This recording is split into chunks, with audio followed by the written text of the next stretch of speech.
Aha, and what happened next? I negotiated with that chort, and he did what I asked. Well done, Vasilisa. I myself couldn't have done it better. I remember my youth as a coldoon. Ah, those were the days. I got off easy, you could say. That's right, you furry chort. Go catch some mice. Let the charts catch them. It's not a job that befits a Susetka. Proshka, can cats be used to break the seals in the book? Help me check, would you? All right, I'll catch some mice. It's not hard or anything. I'm not torturing you like your charts, after all. Well, it's time to deal with the next seal. The seal of the wolf. I was thinking about werewolves. I haven't heard about them in Uyezd for a long time. Proshka, can you turn into a wolf? Nah. That won't do. I need to think about this. In the meantime, go and deal with your business. Go visit your betrothed. It's time. I may come up with something. All right, Grandpa.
This Isba used to house a lot of people. Now it's only me and Grandpa. Yes, it's good that I'm not one of those petty charts from hell. Work all day or curse people. That's like a kind of work too, right? I'm perfectly content lying here watching after the household. That's my thing. What should the domovoi do if not prepare firewood? Lots of things. You haven't had a Susietka for a long time, so your roof caved in a bit. Sedge and other things grow on it. I wouldn't let it get this far. Well, I'll clean this place up when I have time. I'm still not settled in here. Maybe you could help my chorts? Yeah, right. I have my paws full with matters of my own. Looking after the house, getting rid of the mice, putting out the fire. Yeah? You think that's enough work? I'd say so. How are you doing in Grandpa's Isba? I'm doing fine here. I feel calmer, even. You don't have icons, and it's not like they used to have them in the church.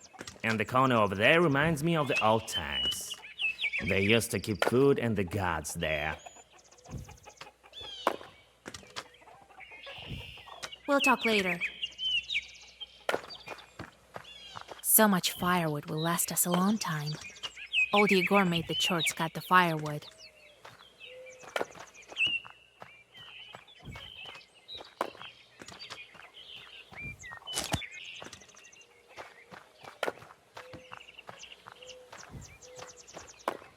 Hey, Hey, you cut faster, curse you.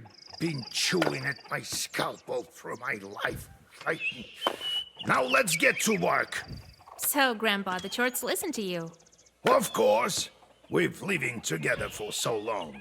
They still remember me, and they're quite scared of you. It's good that Chorts help around the house, right? Well, yes. Cutting firewood, that's nothing. Once I sent them to plow the field, and they plowed the whole area through and through. The vacant areas, and the seeded plots too. They need lots of looking after. Still, they have their uses. Maybe I should look for wolves in the forest? What? No, we need evil spirits. Ordinary wolves won't do. I have an idea. Don't fret. We'll break this seal in time. How did you get that izba, Grandpa? The izba? I inherited it. The older ones eventually all moved away. Some went away, some stayed in Kilgore. The house was left to me by my parents. It's old, like me. We don't have much time left. Soon we'll both go to the afterlife. I'm leaving this izba to you. There's no one else. All right, Grandpa. I need to go.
Уж ты, ель моя, моя елушка, зеленая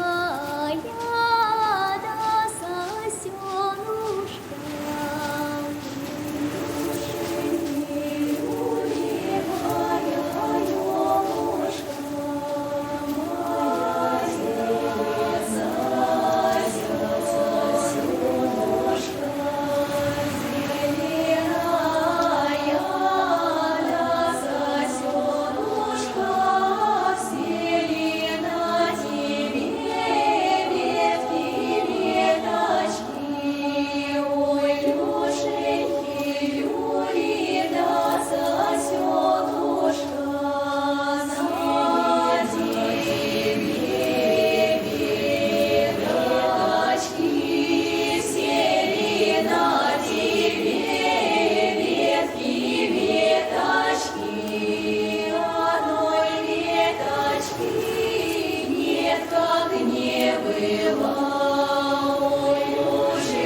from the quietest to quiet, from the lightest to light. Lift up the branches and sand from the grave. Split, Mother Earth. Reveal yourself, coffin lid. And fly open, white shrouds, and draw open sweet lips. Tell me, my darling, of your life there, and ask me of our life here. I've been living here, wandering from place to place. I've witnessed all kinds of grief. All kinds have I suffered. I saved a girl from a banya. See, there's some good done with this knowledge. I saved another girl from the wretched claws of a Vodinoy. I'll do anything to save you. Even if it means raising all the villages on earth. My chorts will help us be together. Soon you'll be back, my darling. As soon as I break all the seals. And you, teach me. Guide me, miserable orphan that I am, how to break all the seals of the book. And I will reach out my white hands and pull you from the other shore.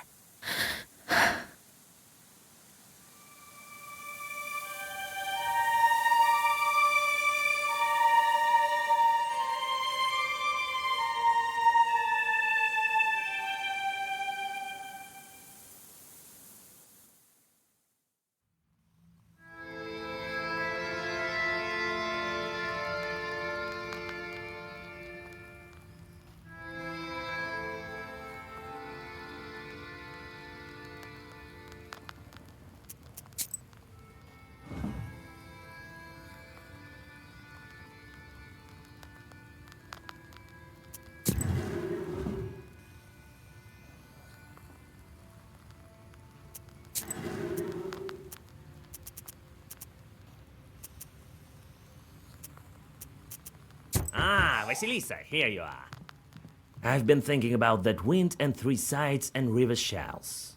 So you've remembered about being Sosietko in that spa? Now, I think we should go back in the church in Yenidor. Maybe something will come up there. Let's go. But is there anything left? Centuries have passed. We'll search near the foundations, in the cellar. All secrets are hidden underground. You know that better than most. When we'll be in Galbets, maybe then I can tell some future. I'm a Sosietka after all.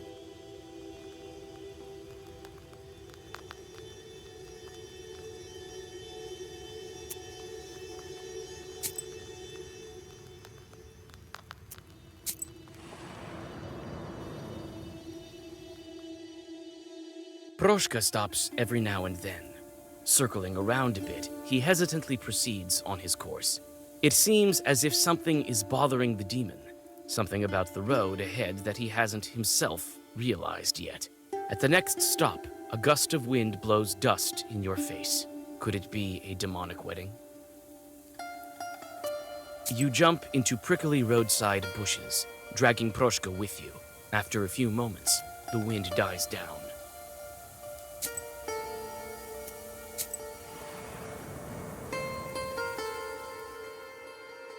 The road whirlwind is a harbinger of a northern night. The wind bends the trees and sends dust and leaves flying to the empty spaces of the Yanidor crossroads. Somewhere deep in the forest, a lone wolf begins his song. Proshka stops in hesitation once more. What a wind. Why are you standing there, Proshka? I remembered. I used to visit this place often. Perhaps when I was alive, one of the chutes. Doesn't look like my church was worshipped in much, does it? All you think is about being worshipped. What else could happen in the crossroad that tied Proshka to this place?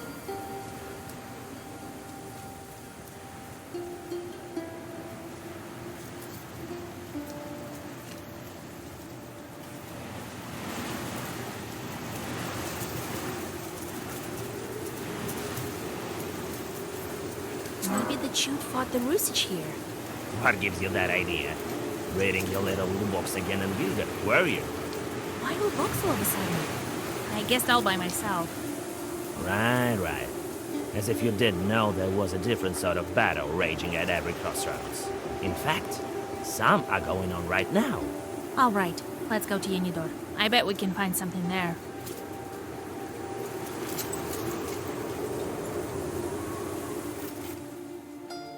The old bridge creaks from the cold wind, the cold water of some swampy river rippling beneath it. In the middle of it, you notice forest chorts looking at you with their cold, lifeless eyes from the reeds. The demon needs only lift his paw for the forest spirits to scramble in panic. You look at him in amazement. Was this his doing, or do the spirits know about the power of the Black Book?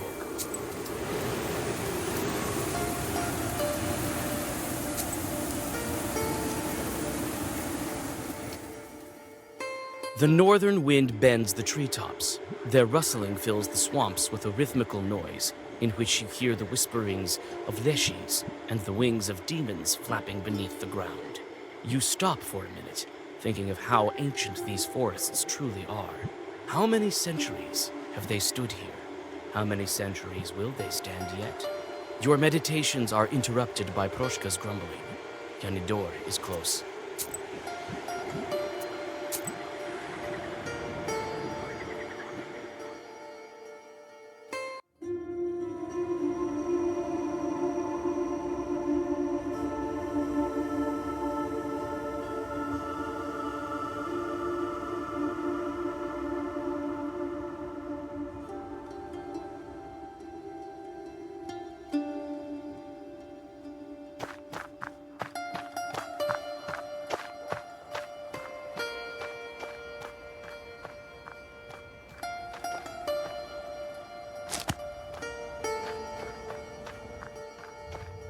This church looks empty. No one visits. And there's no prosh. This church looks empty now.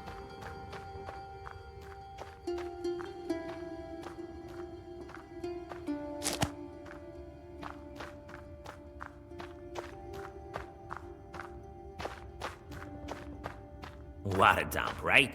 Look at all this rotten wood. And it used to all be so fine. Don't just stand there, Vasia. There is the door to the undercroft. Open it!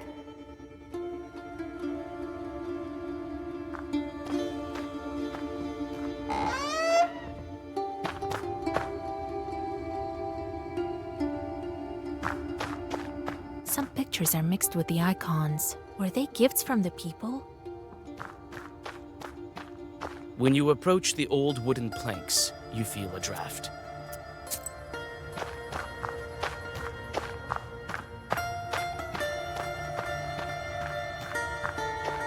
A bit of a strange face for an angel. Looks like it shoots idol. Oh, church books. I'd like to study them, but there's no time. An old kitchenware. An old kitchenware. It's not as simple as that. Search the chests. Perhaps you'll find something. What am I looking for? How would I know? Now, don't look at me like that. There are icons all over the place. It's bad for me to look at them, you know?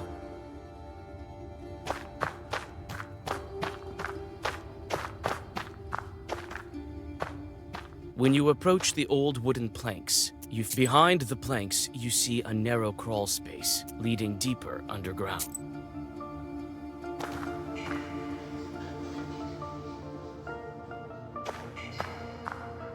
They're so majestic.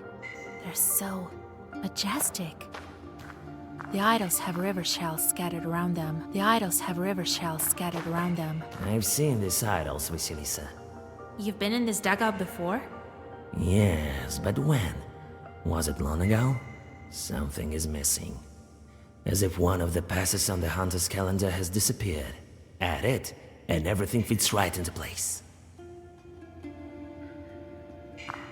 Majestic idols of old are now lying in heaps in this dank and wet dugout.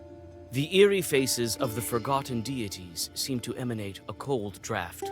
One of the idols is missing his carved face.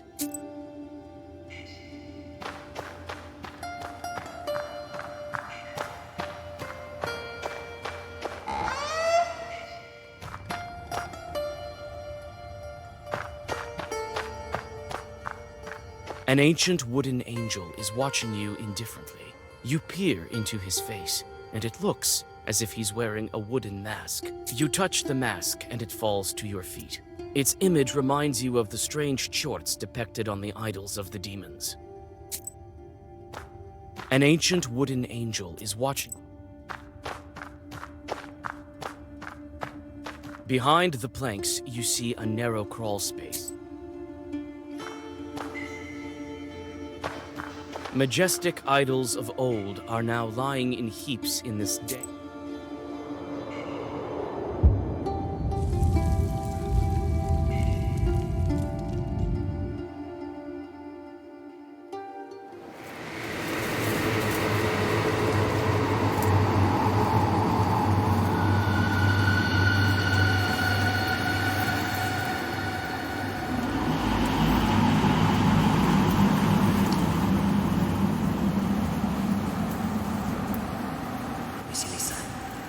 I think I remember. I remember everything. But look, what's happening to me? That's right. That's how I used to look when they called me Whitey. Hunters used to bring me river shells from the north, and I flew with the all-knowing wind with no rest and no respite. Morteshka, is that you? Basilisa, I remembered everything. All thanks to you. Your name was Voipil. Who are you? I used to be a god, the lord of the northern wind and master of the true people's destiny, those who lived in the forests of Cherry.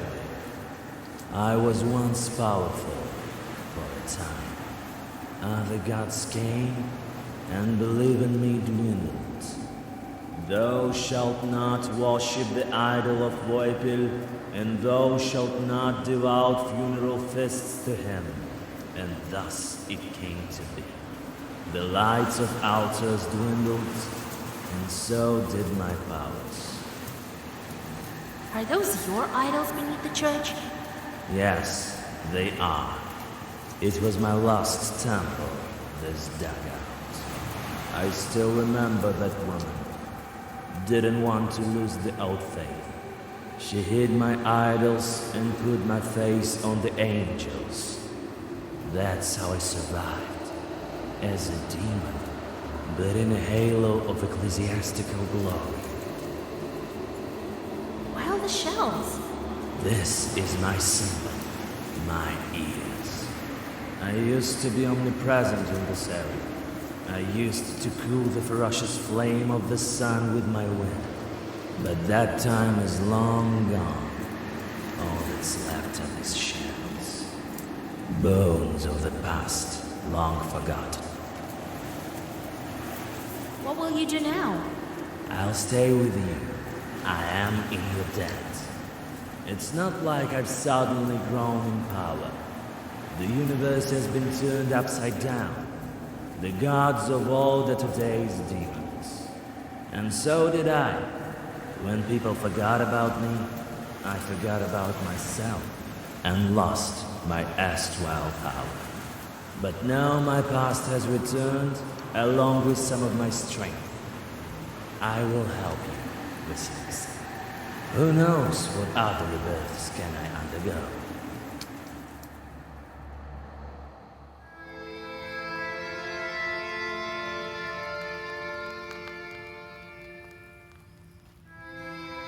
So it turned out that our Proshka used to be a chute demon. Jesus Christ! Didn't expect that, Grandpa, did you? Perhaps now I'll be the one to tell you to hunt mice. Unbelievable! I didn't think that such strong spirit would enter your service. I'm glad all the training worked out. Or is it the book? So, now you're going to stay with us? Well, yeah. I'll live out my cat life with Vasilisa. I found mine, now I help Vasilisa find hers. And no nagging about mice. You might be St. George himself, but you should still do your duty. While I still have my teeth, I'm the master of this house. Don't worry, Grandpa. I'll take care of it. Consider the mice gone. How do you like my new fur? What a glow. I don't know how to address you now. Proshka or Voipil? Proshka it is. I've told you that I'll stay with you until all the seals are open. You've helped me, now it's my turn. I'm not scared of any charts. How can they possibly harm me? What kind of spirit are you? A chewed one. Hermans believed in me in the olden days. My powers have waned. I can catch mice, though. You're helping me then again. Yeah, and my power grows because of that. So I won't leave you. You've remembered your past, but won't you forget it all once again? Yes, you become that what you're doing. If you'll be a Sosietka for 100 years, then you'll become one. If you wouldn't have reminded me of the past, then who knows? Maybe I would have become a hairy old man then in another 100. Enough of this Sosietka business. When you'll free your guy, I go back to mountains. I will fly around like a free northern wind. I won't forget a thing that way.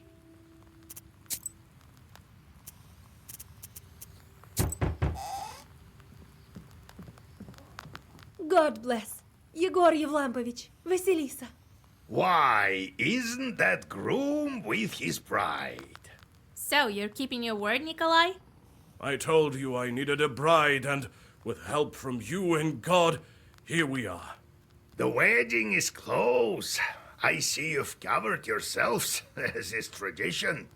Yes, we needed to have this wedding as soon as possible, so that the Bailichkas wouldn't drag me back. I understand you have a lot to think about. Vasya, weddings are the least of your worries, but if you can't do it, no one can. You were the matchmaker for me and Nikolai, so you should stand as matchmaker by my side at the wedding. I have no time to give a dowry at a bachelorette party. Right. The week has passed. The dowry appeared at my house, and what I lacked, the girls from my village helped out with. The main thing is you being my matchmaker.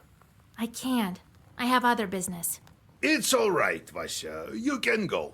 We have some time. And when the wedding passes, a solution to a problem might reveal itself. You too, old Igor, come. You'll be our master of ceremonies. What an honor. To what do I owe the pleasure, huh? Well, you taught Vasilisa and helped with the items for the bride. That's right. Well, you see, Vasya, how can you say no? Who did you ask to be your best man? Petьka, the accordion player. He's an old friend of mine. Fedka? What curse can he help you with? How can we attend such a wedding, Grandpa? Stop it, Vasya. Fedka will manage. He's a jester, but he can. Besides, we'll be there. We'll help with the evil spirits and Khalduns. All right, but Fedka needs looking after, so he won't curse the wedding himself. Thank you, Vasilisa. I brought a gift for you. I think you'll like it, and it should prove useful. We didn't come only because of the invitation. We need a nowhere's help.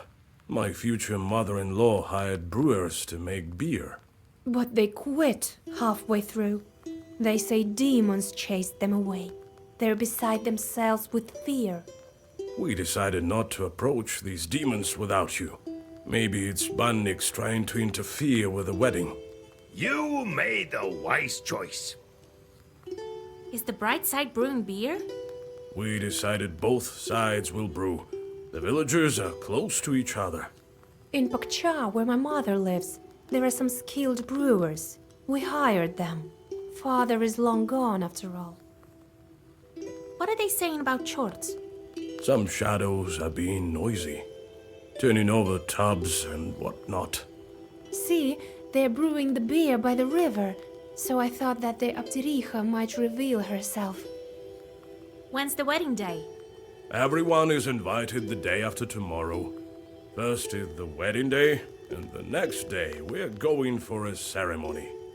Not everything is by the book, but you know how it is. All right, I'll help you. After all, the ceremony is incomplete without beer, and you have your whole life ahead of you. Well, come the day after tomorrow then, if I'm the master of ceremonies. See you soon. Lord be with you.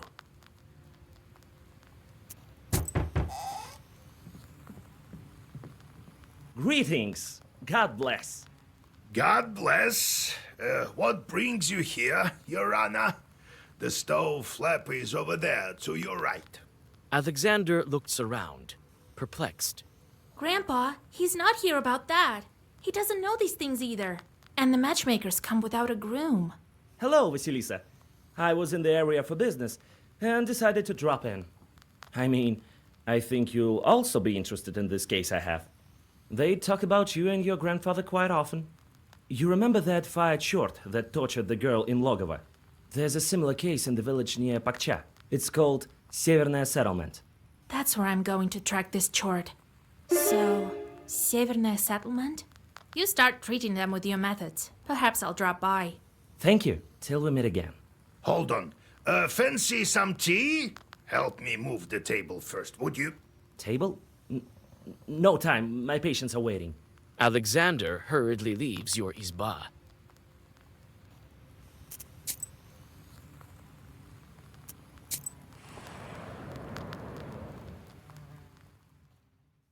It's getting dark. You keep the black book ready. Khaldoons often put their chorts by the roads, as you have already witnessed several times. Soon, you notice someone's burning eyes under the roots of an old fir tree.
Among the treetops, you notice a silent giant.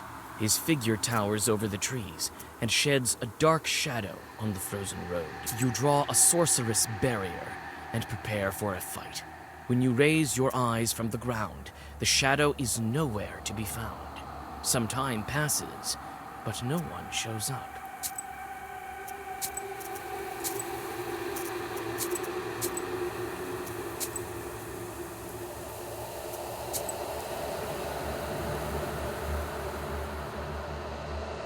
You find the izba Alexander told you about without any difficulties and question the locals. As it turns out, the husband of the sick woman died recently. Your acquaintance is already here. These are fish traps. Looks like her husband used to be a fisherman. It's unlikely she goes fishing herself. The furniture, as well as the rest of the izba, has fallen into disrepair. It's clear that the woman can't look after the house alone.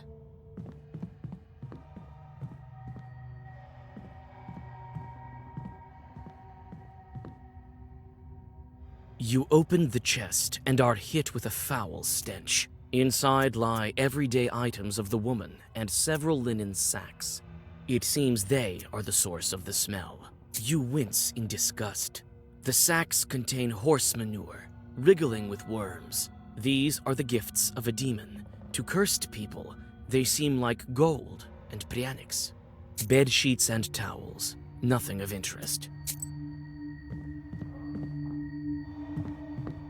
Vasilisa, it's so good that you're here. Alexander coughs and glances at your book. Did you examine the sick woman? Yes. The case is indeed similar to that in the Logova village. The woman is weak, but it's not so bad as that time. It's still early. The demon only started coming to her. What is she saying about the chort? There was no mention of chorts. You think they're to blame? She says it's a simple fever. But the symptoms are rather strange.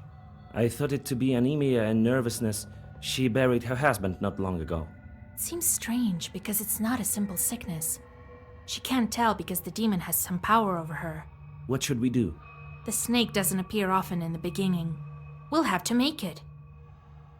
If she tells me about it, it will surely come. It's late. It will try to kill us. Right? I won't stand in your way.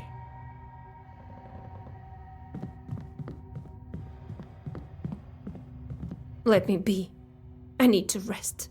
The fever won't let me be. They say you became a widow. Oh, Jesus Christ, may he rest in peace. Yes, he died, but I'm managing. Sometimes dead husbands come back from the afterlife. Have you heard of that? What kind of story is that? That sort of thing never happens. Lord have mercy. Don't try to be cunning with me. I've seen all kinds of charts, and I can sense the walking dead from a mile away. Phew, witch! What could you know about me and my Vasya? You know nothing. Maybe I'll be able to convince her if I pretend to be her acquaintance. So perhaps he was a fisherman. Looks like it. There are fish traps in the corner. What do you mean? I know you through my godfather. He used to go fishing with you, Vasily, quite often. He won't be fishing any now. He's dead, I'll tell you. Go away. You and your groom, let me rest. She still doesn't believe me. How can I convince her that everything's not so simple with her guest? You have a large chest. Did Chorts bring it? What a silly thing. I don't understand anything. I know who is to blame for your sickness. If you want to live, you must tell me. All right, I'll tell you, but don't you tell anyone. My husband didn't die. He still visits me in the evenings. But he told me to keep quiet. People won't understand. You hear the sound of scattering sparks. A fire chort, familiar to you, emerges from the stove, and it immediately turns into a human. Again with your plots, witch! Don't interfere with my business. You want to kill me? Didn't work out for you last time. Ha! Kill? I have another purpose. You stopped me here, but I'll find other creatures. Not so fast. You can't hide from me in my uyezd. That may be so. That's why you will be there with my new friends. I won't be back here. A couple of chorts appear near him, while he himself turns into a fiery whirlwind and disappears into the chimney. You can catch up with that chort if you don't spend time on these demons. But what will happen to the sick woman? You open the book and read the first Zagavar.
You defeated the Chorts, and the woman seems to be safe now. But how many souls will this fiery snake ruin? No one knows the answer to this question. You can only continue on your way.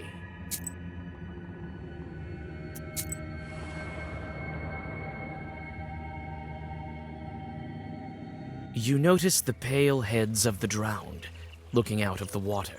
They are almost certainly waiting for a careless victim to drag under. You open the book and read the first Zagavar.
At the crossroads of two trade routes, you see the annual fair.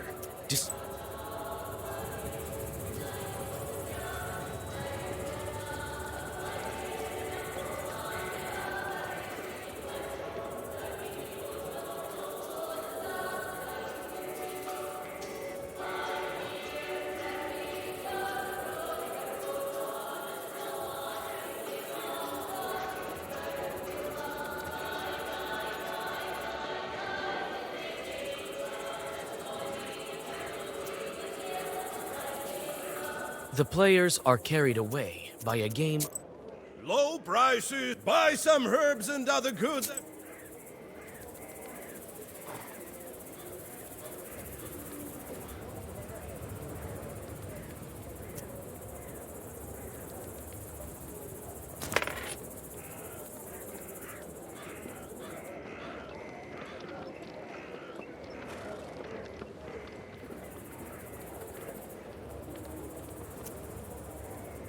What kind of wisdom do you possess? That...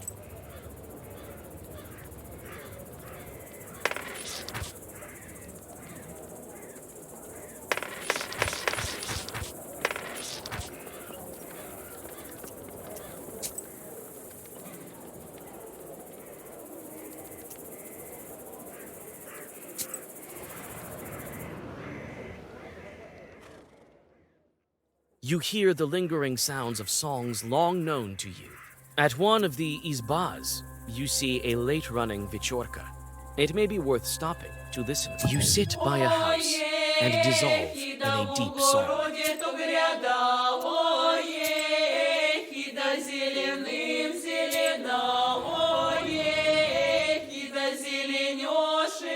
Life goes on as usual in the sleepy Pakcha village.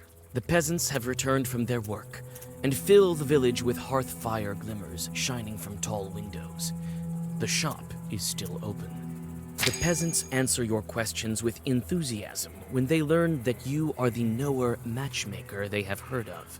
According to the villagers of Pakcha, they seldom encounter wonders in their mundane life. Everyone laughs at the men who were brewing beer. Supposedly, they were so carried away with their work that they saw the devil himself. You whisper a prayer and catch your breath. You easily find the home of the peasants who brewed beer, but their izba looks empty. You look into the galbets and see a man who is putting crosses on vials and barrels. He jumps when you call out to him. Christ almighty, what are you scaring me for? I nearly died. I knocked, didn't you hear? I'm here about the wedding. They asked to bring beer. We couldn't cook the beer to the end, you understand? The bride is a chort in disguise, everyone knows that. So some of them sharp-tailed visited us. We barely managed to escape. With God's help, I'll bless the ingredients. We managed to brew the mash, then added hops to the cauldron. Everything with God's words, everything proper. A pound of hops and a pound of malt. And then a demon showed up. Lord have mercy. Tell me about the demon you saw. Someone cursed us. That must be it. Looked like a lump of meat that kept glaring at us. So we ran. Left everything there. We prepared part of it, but we're too scared to go there now. So you brewed everything by the book? Everything as it should be, with prayers and according to the recipe. First, the girls came to us from the bride's side, tried to put out the fire. Then, later, closer to the evening, a man came along. And at nightfall, it all began. The bride's cursed, so the devil showed up. What man? I don't know. Didn't have the chance to look at him proper. He stood for some time in the distance, and then left. Did you brew by the river? Right. Wait, you're going there now? This late? You'll be killed. It's all right. I have God's word with me. The devil will have to retreat. Well, God be with you. Go to the east of the last Isba. You won't miss it.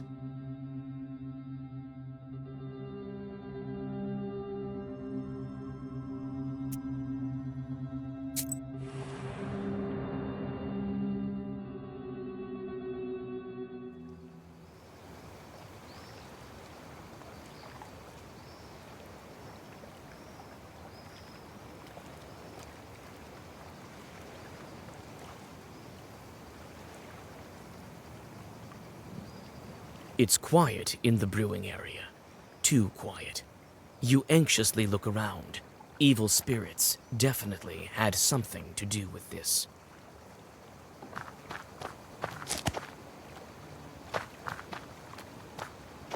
Here's where the mash was cooked. There's some left at the bottom. Here are some barrels filled with beer that's already been brewed. I think that if I'm able to chase the evil spirits away, the brewers will be able to take it. Here is the firewood that the brewers prepared. You take some firewood.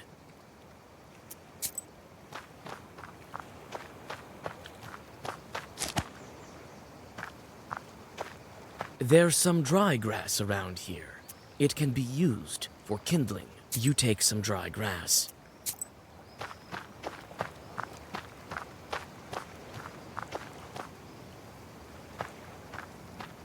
This cauldron is full of partially brewed beer.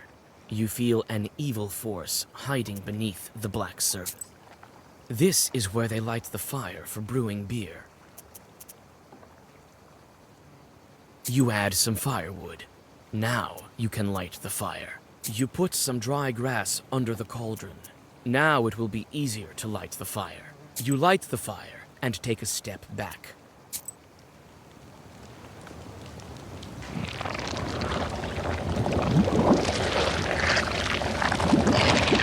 A spirit shows itself above the cauldron for a moment, but it soon disappears beneath the oily froth of the beer.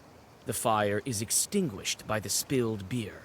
Could a larger fire expel the chort? This cauldron is full of partially brewed beer. You feel an evil force hiding beneath the black surface. You roll back your sleeve and thrust your hand into the cauldron, but after a moment, jerk it out with a scream. Something bit you. This is where they light the fire for brewing beer. Oh, it's so sweet. Here is the firewood that the You take a greater amount of fire.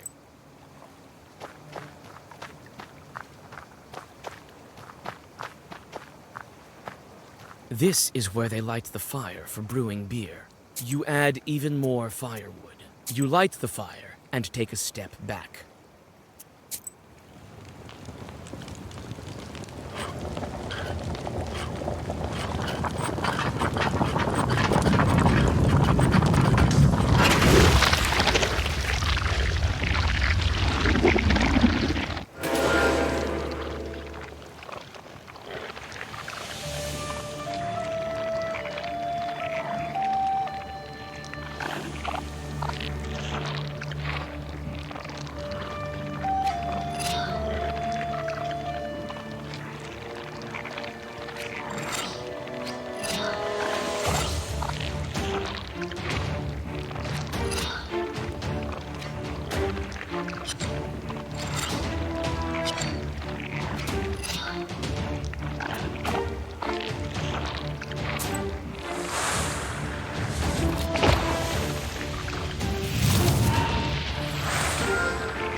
The curse falls to the ground as a repulsive ball of foul-smelling wool.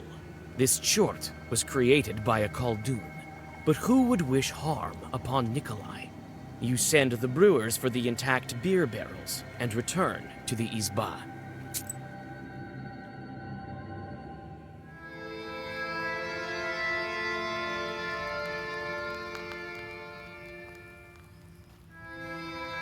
Later, I called some men from Bakhcha after I chased away the chort. They took the barrels with the cooked beer. Everything that was left in the cauldron was gone. So much good beer wasted. Looks like some Khaldun got involved. Looks like it. Well, they're lucky to have you as a matchmaker. You also keep your eyes peeled around Nikolai. Who knows? I will. Many Khalduns like to ruin weddings. You know how it is. Yes, and the guests are helpless. If you ruin a wedding, you can ruin the entire lives of the newlyweds. That's all right. Just be attentive. You will protect them. Right. I shouldn't expect any help from Fetka. We'll manage even without Fetka. All right, we need to go.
God bless Vasilisa Fyodorovna.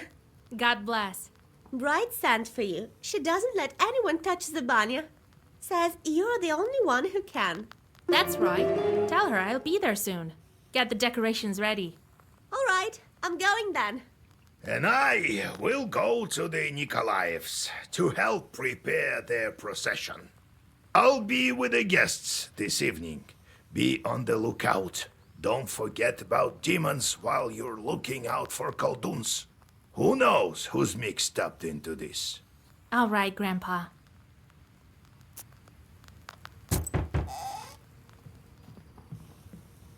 Greetings, Vasilisa Fyodorovna. I've fallen ill. Have fever of sorts. Look, my arms are all withered. The day's near when I won't be able to hold a plow. What did you expect? Weren't you the one last year who got drunk, climbed the Church of the Trinity, and knocked down a bell from there, eh? Yes, Yegor Yevlampovich. It was I. I come to you for repentance. Vasilisa Fyodorovna, heal me, please. All right, I'll do something about it. One doesn't deserve to die because of this. Here, sit by the stove.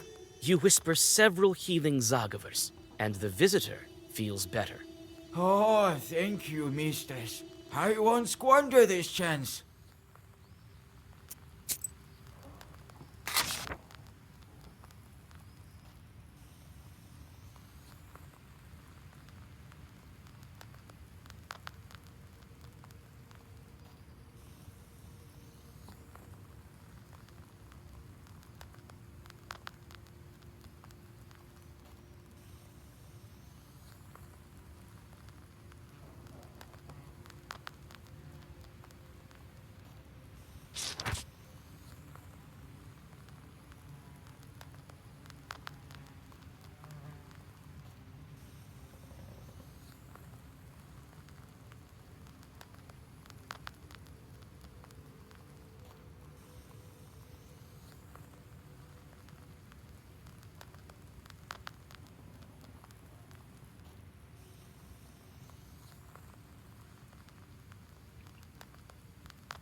Thank you for coming, Vasya. I've been crying the whole night. I have no strength left. That's how it is. If you want a good marriage, you have to wail a bit. I know. But it's not that simple. I won't miss the Abderiha much. This way you'll get a taste of grief and cry, but your marriage life will be sweet. Yes, we need to go to the banya soon. Decorate it properly. No one knows these rituals better than you. All right, go cry about your hair. You can comment without me. I will leave you a red ribbon. No need, I'll manage. Thank you, Vasya. I'll go then. Well, to decorate it properly, I need to place birches along the path and tie ribbons around the banya. Time to get to work.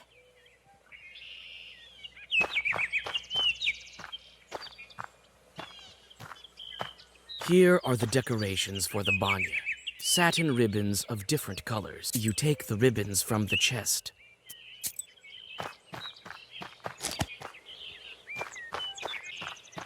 Some birch branches lie here.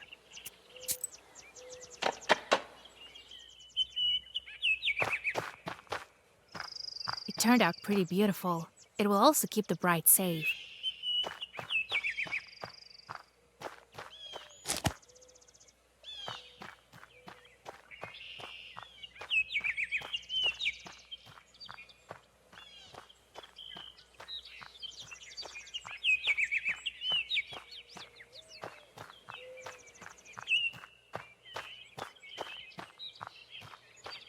The old banya reminds you of the Abderiha.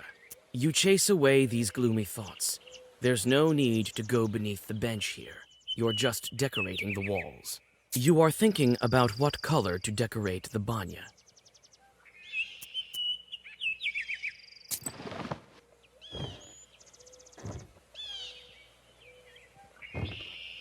The old banya reminds you of the Abderiha.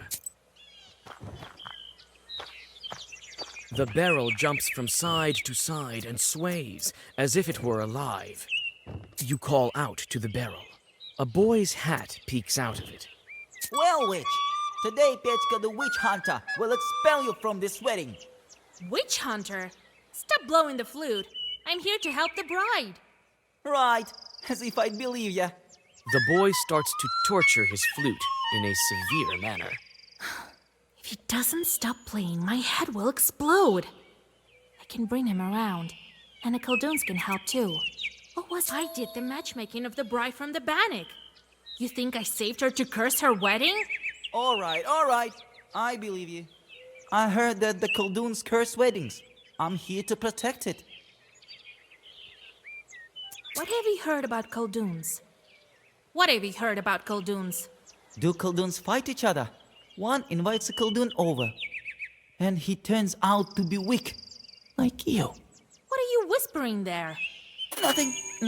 So then comes another Koldun, a powerful one, and curses everything he sees, the wedding and the first Koldun. Have you heard about Bannocks here? I have.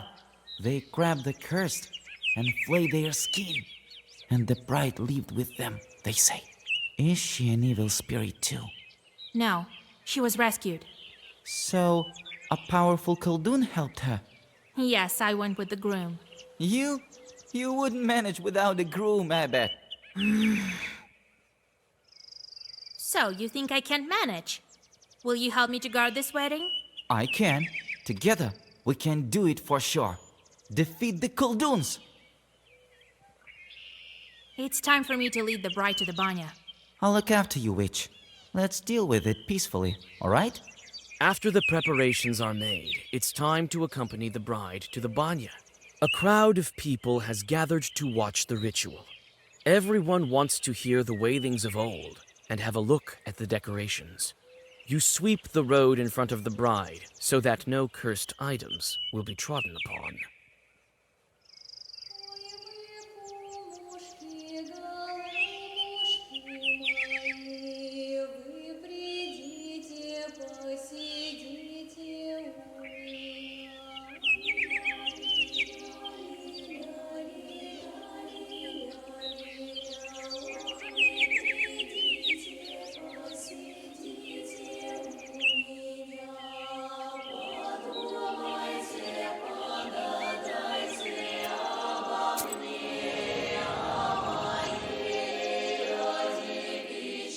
You warn the bride that guests from her side might show up soon.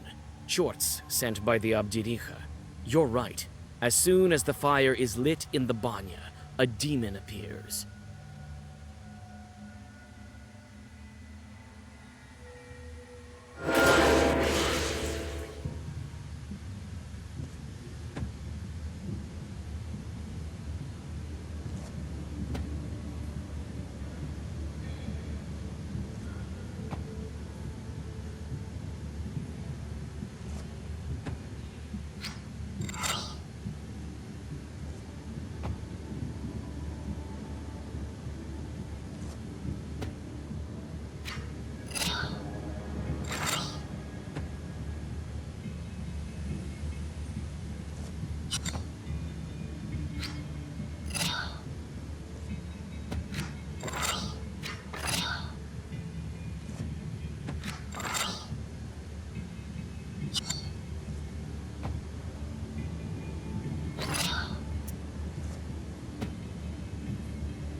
After you catch your breath, you wash the bride while speaking the ritual Zagavers, and then help to get her in the wedding dress.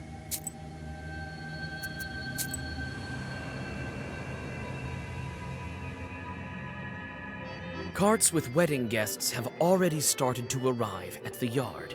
There will be a wedding gathering this evening, so there's going to be quite a crowd. Nikolai is here, as well as old Yegor, the master of ceremonies, and the groom's relatives. The moment the guests enter the yard, the mother of the bride brings her daughter out. You came. Jesus, so many people. Well, we came, yes, so greet your guests. No wind and then a gale. No guests and then a swarm. Greetings, Yegor Yevlampovich, master of ceremonies. Howdy! Soon we'll make you completely human. Greetings, noble best man, my loyal friend. Well, as they say in Sheridan, bonjour! Greetings, betrothed. Greetings. See, I'll fulfill my promise very soon. Oh well, the evening won't start by itself. Time to drink for the bride. Don't go ahead of the cart. When the master of ceremonies tells us to, then we will start. Come on! You're too ceremonial. They do everything quicker in the city. Right. And the people there will lose what's left of their souls soon. We'll start this wedding proper, as it's supposed to be started. Oh, Jesus Christ. Don't be angry, Vasilisa Fyodorovna.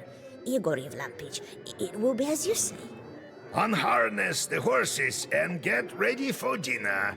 And I need to speak to you, matchmaker. As you say, Igor Ivlanovich, as you say. Come here, everyone. Could you be a bit quicker, old man? Come, come. You'll get what you're due soon enough.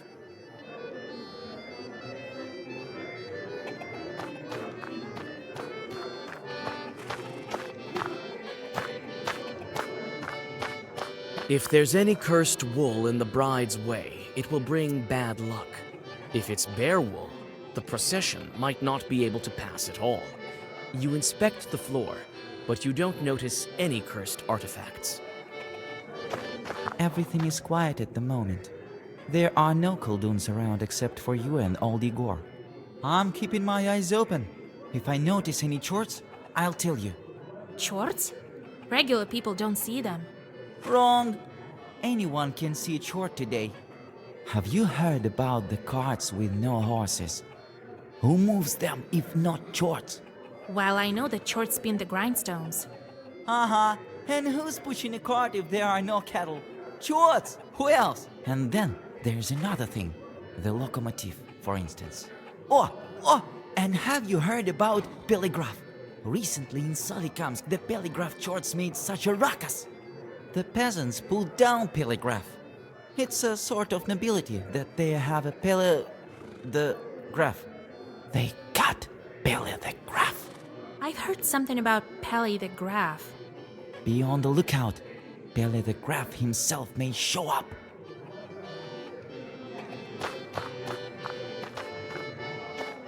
Well, Vasilisa, we've been through fire together to end up here. Wait a little bit. This feast will get pretty fiery soon. Vitka, how are you doing after that night? I don't quite remember what happened, Vasia. I only know one thing. If it wasn't for you, the feast would have been my last. I won't forget it. It turns out you're like a mother to everyone here.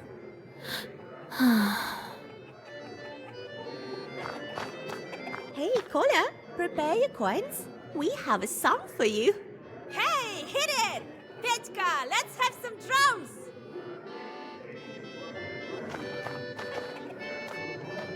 I'm not your typical bride. The others usually say goodbye to their home. I learned about this only recently. You had a chance to see it. Not every cursed one has that chance. That's right. But you'll help me if something goes wrong? I didn't save you from a demon for nothing. Thank you, Vasia. Kolduns often throw in a pod with 9 peas to prevent horses from passing. You search the haystack, but don't feel any cursed artifacts nearby.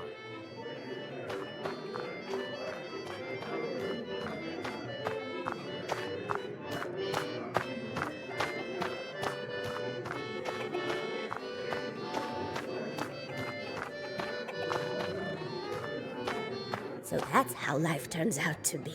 For so many years, I've been raising a log, and my daughter was suffering from demons. Oh, Jesus Christ. How did it happen? Forgive me, Lord. Your child wasn't growing, so why didn't you visit a knower? I called a doctor, and he said that it's a kind of a scientific disease.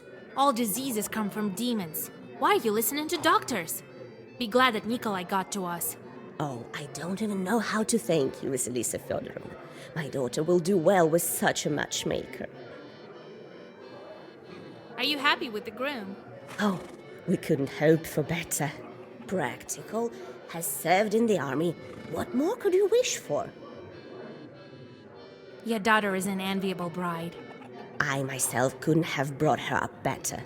Lord forgive me, but how could you say that she grew up with demons? No one would believe it. And such a dowry. Even I got a belt, just like my daughter's. I don't know who sent it, though.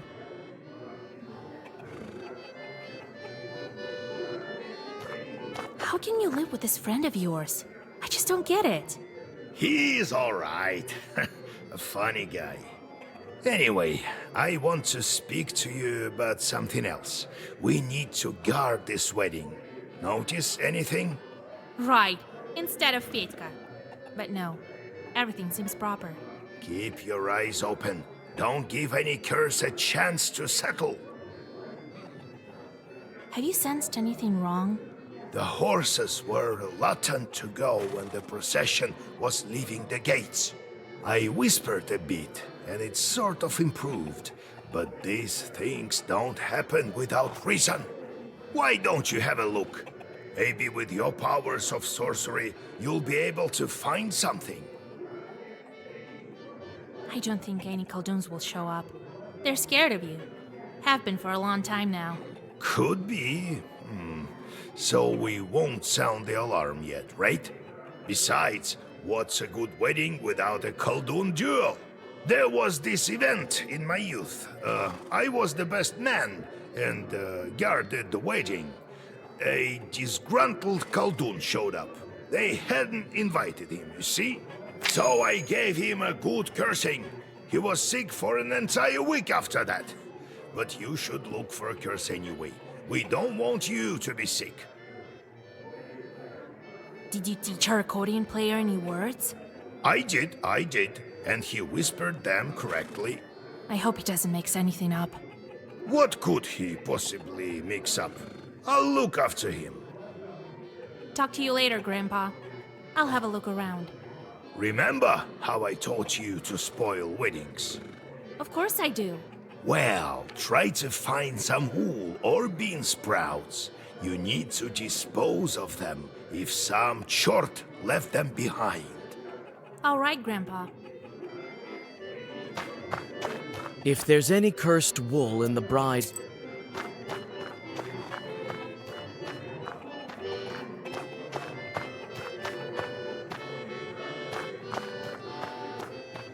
You may go on your way.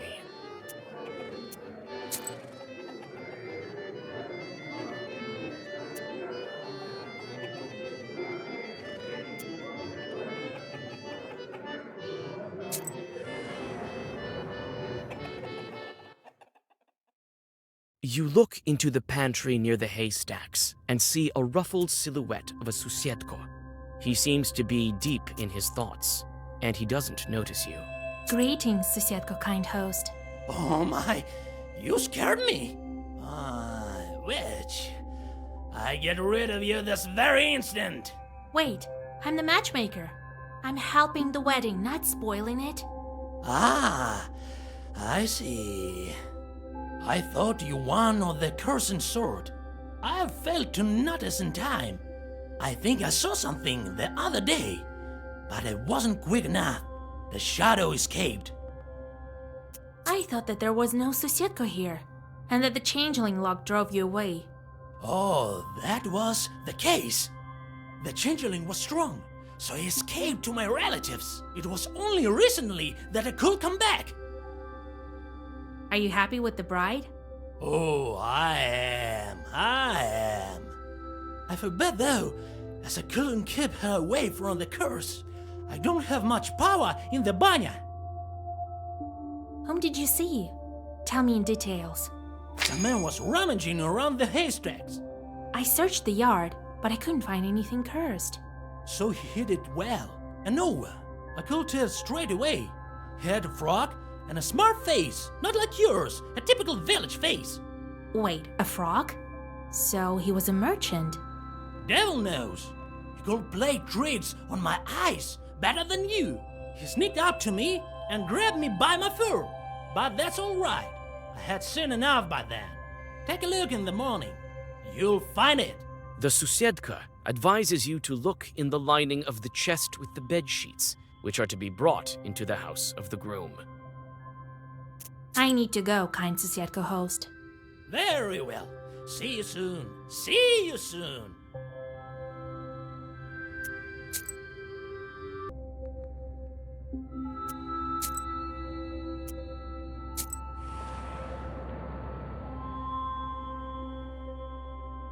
It turns out the room is noisy because several men decided to kill some time by playing cards. They are so immersed in the game that they fail to notice you. Hardly anyone visits this part of the house.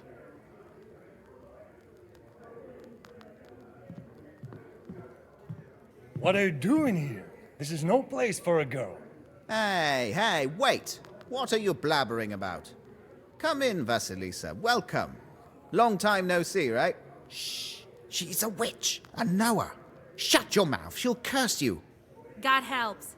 Samson, you're working on the Zemskaya station, right? Well, welcome. Be our guest. Silence, you fool! That's right. From the Urolka station. What are the chances? The bride's parents are old acquaintances of mine. And I turned out to be a matchmaker. Do you play cards? Yes, madam. Would you like to join?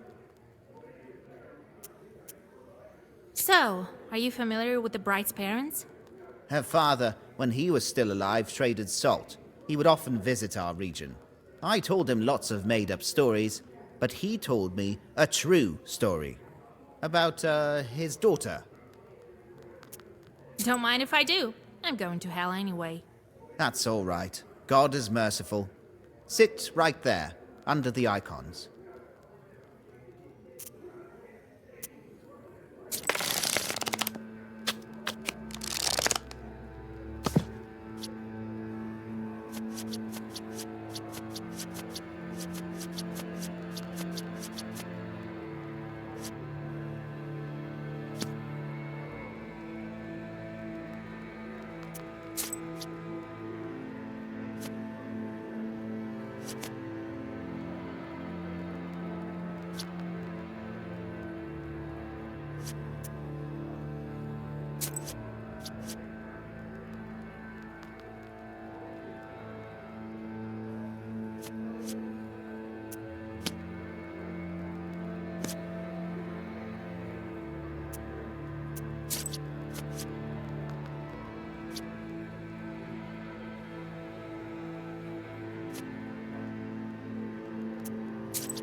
You win.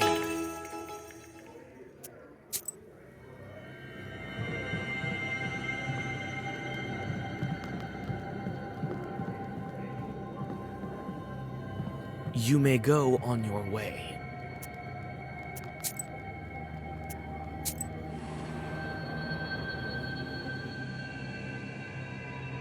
Finally, after the prolonged greetings of the foreign guests, the ritual of drinking to the bride begins. The bride brings wine to everyone, and the guests sit in the traditional order. A dinner is served that consists of many dishes: jellied minced meat, meat soup, fish pie, and calf's head. These are only a tiny portion of all the dishes served. The whole week before the wedding, the bridesmaids and the bride were preparing wailings of grief. Now it's time for songs of praise and glory. Before continuing the feast, you decide to stretch your legs and walk into a decorated room. And she has the blackest book. And her eyes. A true Satan. She looked at me and I sort of froze. She wanted to set her jaw on me. But then I told her, I'll hit you so hard. What did you tell me? Ah, sweet mother. Oh, Jesus. It's me who's going to hit you hard. Or should I send my chort on you? Oh, Vasa, don't curse him. He was a fool. Don't be strict with him. He used to tease me too when I was with Proshka. I know that you're good. You should be called a witch doctor. Akulina, Was it you who I cured of Ikota? It was me, Vasilisa. Thank you, mistress. This chort has no business sitting as an Ikota. Proshka is doing good now. He's traveling with me. So, he's helping you? Who knew it would turn out so well? This is my friend, Pyotr. He's very good with his flute. Well, it is what it is. If you tell any more stories like that about me, you won't have any limbs to hold that flute. Got it? Got it. So, how are you doing without Proshka? Oh, I couldn't be happier. The chort doesn't speak from inside me in a scary voice, and the other children don't make fun of me anymore. Thank you, Vasya. How's your patrol doing? Noticed any more Khaldooms? Everything's quiet. I'm on the lookout. Do you like the wedding? Oh, it's pretty, and the songs, and everyone is dressed so nicely. That's rubbish. But Nikolai's uniform looks great. I bet he has a gun at home. Oh, when I grow up, I'll cry my eyes out, and then I'll live happily. The neighbors of this tall carpenter are lying face down on their plates, snoring peacefully. Do you think I bored them with my talking? Oh no, that's not the case. In all of Perm Gubernia, there's no man more dashing than me. Well, if it's about carpentry or drinking. Anyway, in all the rest, I'm afraid I'm not that good. So your axe feeds you? Yeah, I recently put a blockhouse in Anbor. I'm often hired in this Uyezd. If only I was paid as well as I should. I can build whatever you can think of. A boat or a church. My tool is always with me. My loyal axe here. So no one can beat you at drinking? I can drink 5 bottles of vodka right now. Believe it or not.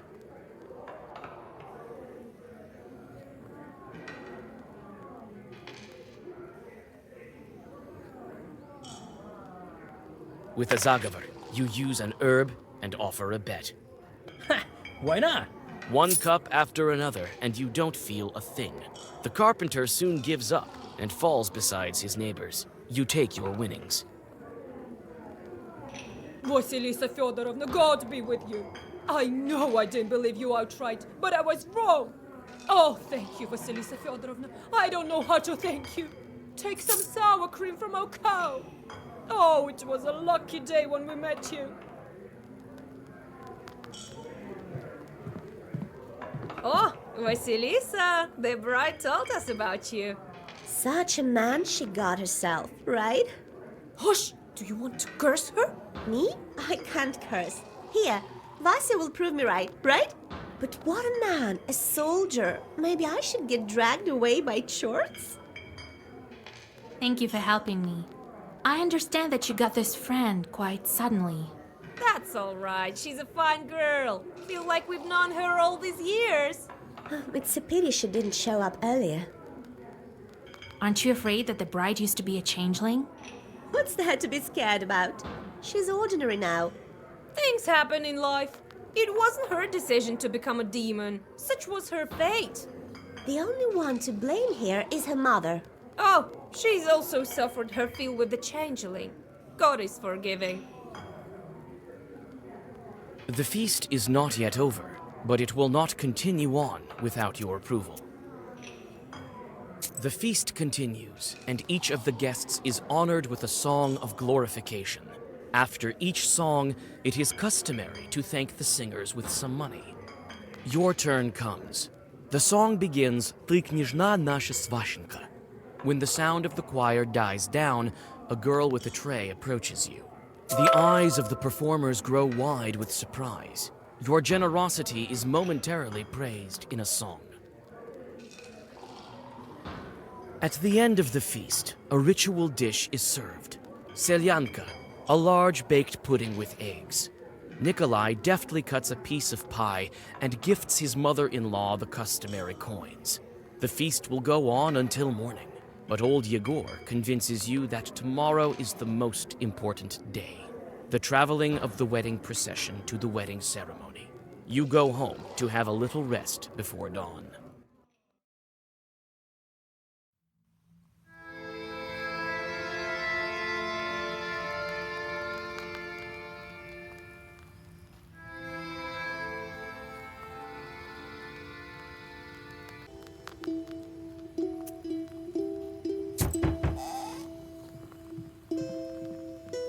God bless, Yegor Yevlampovich, Vasilisa Fyodorovna.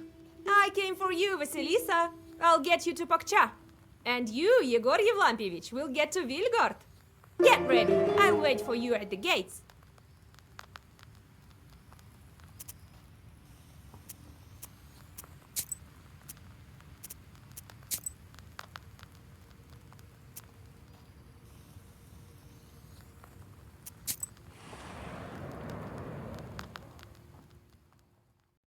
You reach the bride's izba with the light of dawn. The changeling girl sits under the icons and starts a long ritual of saying farewell to the maidenly headband. The bridesmaids chant Uzhyasyaduka Maladyoshенka. The bride hands out red satin ribbons to everyone. The bride gives the prettiest one to you. The ritual drags on, and the guests have yet to arrive. The sounds of the last wailings quiet down close to the evening. The bridesmaids begin dressing the bride in the wedding gown, and you decide to look once more for cursed items in the yard while waiting for the guests.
You go down into the yard.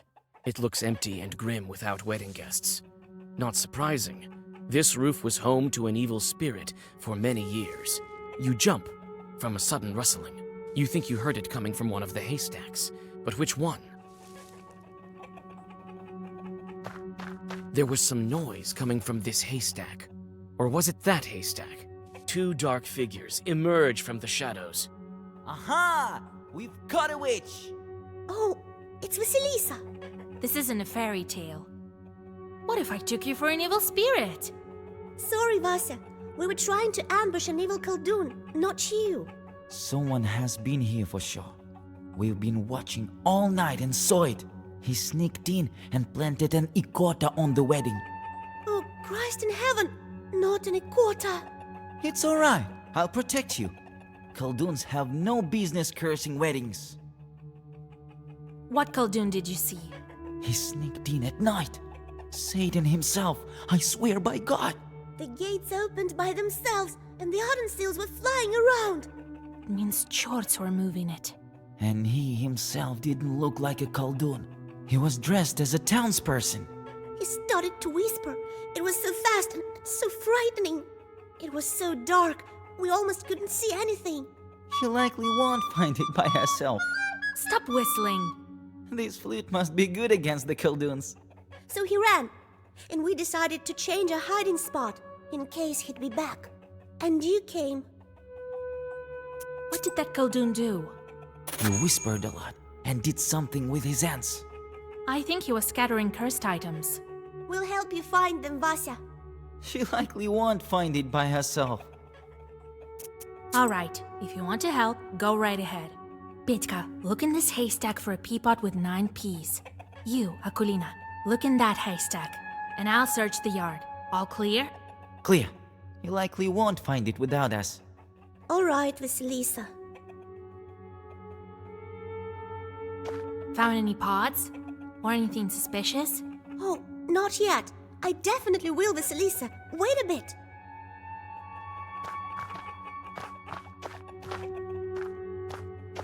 Well, have you found anything?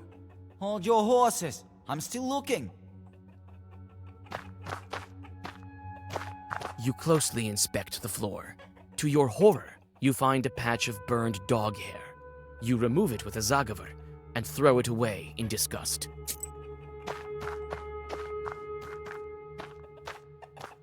Beer. Leftovers from yesterday. The chest contains snowy white bed sheets for the newlyweds. They must be given to the house of the groom once you go to the izba. You cut into the lining and, to your horror, find something furry inside. You find a dried bear paw that emanates dark sorcery. You hide this new artifact in your bag, as if against your will.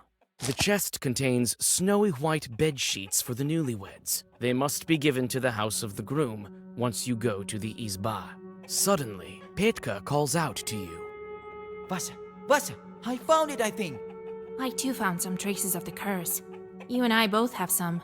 That's a lot. What do you have, Akulina? Oh, Well, it doesn't matter if you don't have any. I found some, Vasa. Also a pod. Quite a few curses. Powerful Khaldun is involved here. The children look at each other worrisomely. Give me those pods. Who knows what else is our enemy capable of? A curse? Will he summon Chorts? A mortal threat. You jump from the sudden knock at the gates. The children run inside the house, screaming.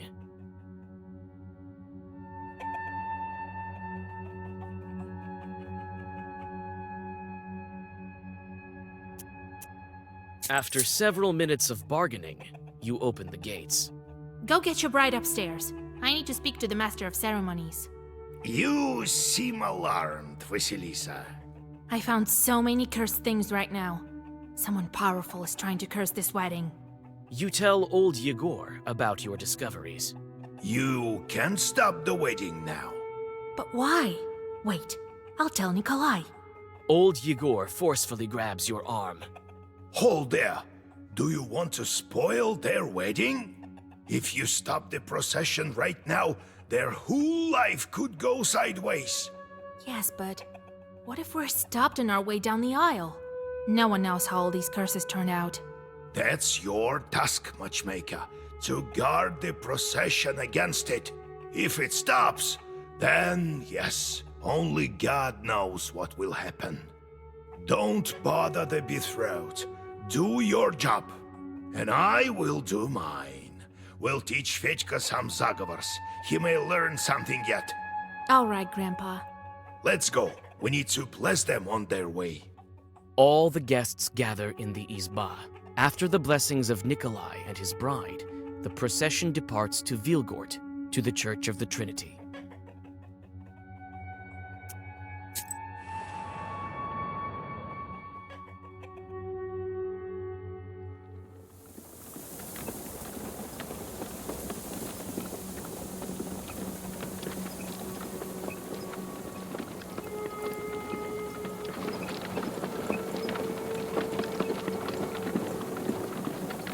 This girl sure is lucky, right? Yes, if you can return from another world. She wouldn't have done it by herself. We helped her. So is the case with the other dead. They can't get back by themselves.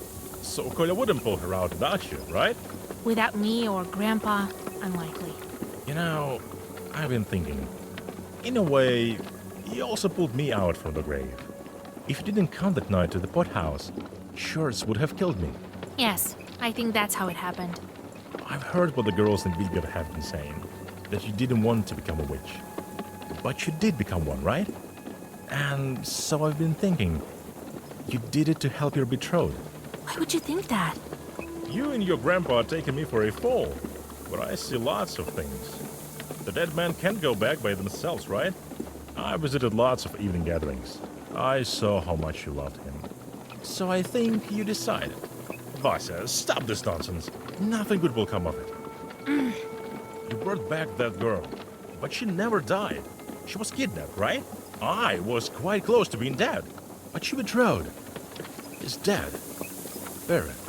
Quit running your mouth. You don't understand anything. Wait, don't be angry. I'm not joking. I came close to seeing the afterlife. There's no coming back from there. And your chords constantly beg you for a walk, right? So how many people have you cursed already? Not so many. And what's next? Sooner or later, they'll get hungrier and hungrier and start dragging our souls to the grave. I've listened closely to many stories. Your church will also drag you to hell, along with who knows how many peasants. You may be right. The chorts constantly ask for work. If I give them some slack, they'll ruin everything they see. But what else can I do? You're saying my chorts will be the death of me. You can't know my fate. And you don't know his fate. That's right. I don't. But I decided to make my own fate. You have your fate. You heard the Troika, so that's your fate. Maybe it wasn't a trick, but I have it differently. You remember how I stole from the shop? It wasn't the first time. I've done lots of similar things. I think maybe I should quit this kind of life. Start a household. I know it's not as fun or exciting. You saved me, so I wanted to ask your advice. You were nowhere after all. What do you think? Well, Fetka, I've always told you to abandon your life of pleasure. Right, I'll try. Old habits die hard. Next thing you'll know, I have my own household. You better remember these words of yours. I will. I'm not old enough to have a bad memory. Fedka grins and flings the reins. Pakcha village is surrounded by mist, and the road to Vilgurt lies ahead of you. You think that if someone wanted this wedding ruined, he wouldn't be stopped this easily. You look around anxiously and prepare for the worst.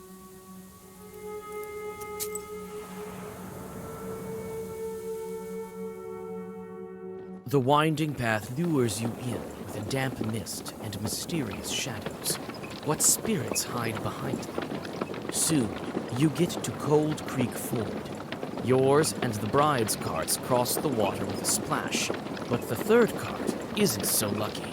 One of the wheels hits a stone, and all its passengers fall overboard. You look around and notice demon eyes in the dark. Fedka gives you a questioning look. What should you do with the rest of the guests? You hop off the cart and open the black book. Fedka passes the reins and hops off too. You need to depart as soon as possible so as not to fall behind the wedding procession. The musician tries to help fix the cart, but you have something else to deal with. A swarm of chorts flies out of the darkness.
The cart is finally fixed, and you quickly catch up to the procession.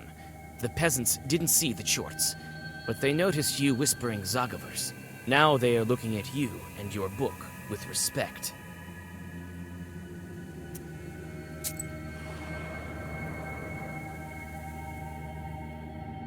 The wedding train reaches the shadows of the gloomy trees of the Crooked Forest. Strange sounds escape the evening darkness. It appears the mysterious Khaldun cursed this road as well. Your suspicions prove correct. Although you have known this forest since you were a child, the road meets a fork that you have no memory of. Looks like the turn on the right is used more often than the one to the left.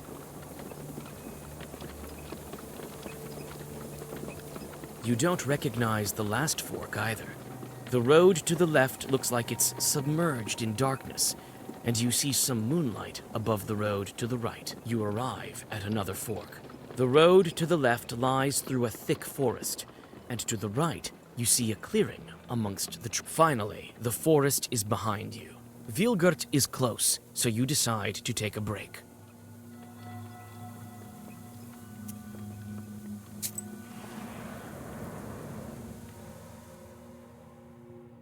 Mikhail's crossroads look unfamiliar.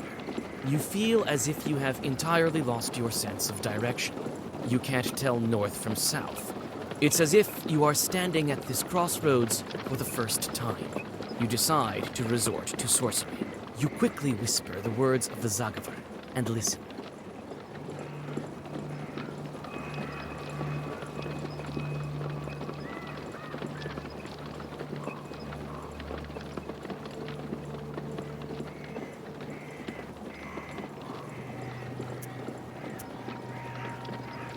You chose the right way. You make no mistake in choosing the road. This task is right down your alley. The road to Vilgert passes by uneventfully, and you have a chance to rest. Looks like this is the last piece of the road to the Church of the Trinity.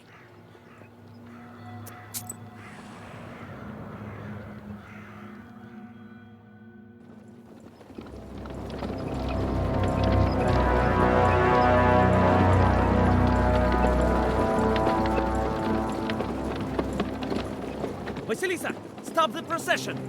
Alexander, we can't! It's a bad omen! I suppose I can hide it now. No time to argue. I intend to curse your wedding procession, and I'm willing to see it through. What? Are you telling me that everything you do is based on science? I can leave it be, but only if you give me the book. But why do you need to ruin the wedding? It's simple. I can take the side effect only if you're sufficiently weakened. If the procession stops, the curse may splash out. Only God knows what should happen then. Right. You're only saying this so I wouldn't interfere. No such thing will happen. Listen to me. This is dangerous. Very dangerous. You can't scare me, Vasilisa. Either give me the book or the procession stops.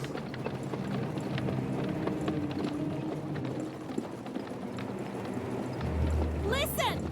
Let me wed this couple and then we can fight. Why involve the bride and groom? You won't trick me, Vasilisa.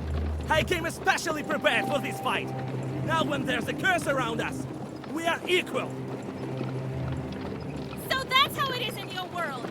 Always playing pretend. You could have helped me with the snake that time. I wanted to, but you were doing fine on your own, and I wanted to see what kind of witch you were. I did. I think you're as powerful as me. I don't want to hurt anyone. I just need the book. You know about this? What do you need it for? What are you planning? Don't stall, Vasilisa! Fight me! I can't give you the book, you know that! Then it's the only way. Défense-toi!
Give me the book, Vasilisa, and the guests will be safe. They have nothing to fear. I'll protect the wedding.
going to hurt you, Vasilisa. Not if I don't have to. You've been lying like the devil himself, and now you want me to believe you?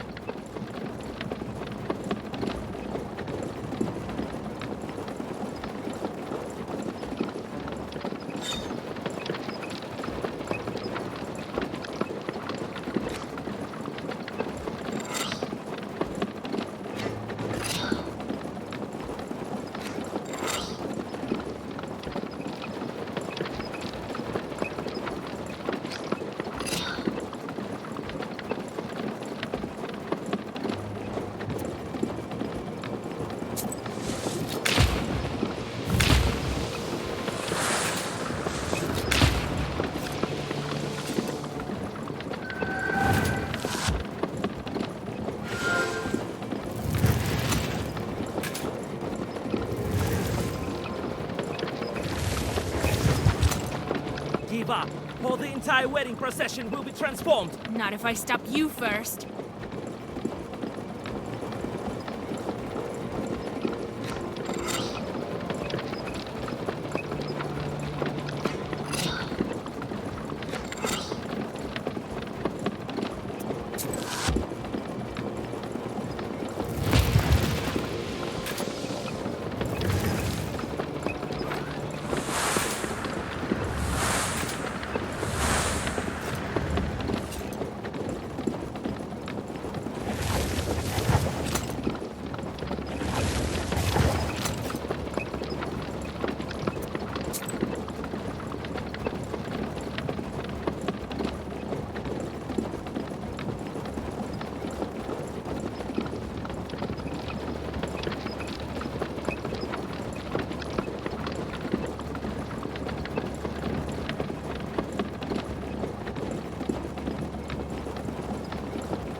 Alexander's driver notices that his master is weakened and strikes the horses. The carriage drives away. With horror, you realize that his last Zagavers weren't directed at you, but at the procession. The horses lose their footing, and the first carts overturn with a terrible crash. The world around you turns into a cacophony of screams, both animal and human.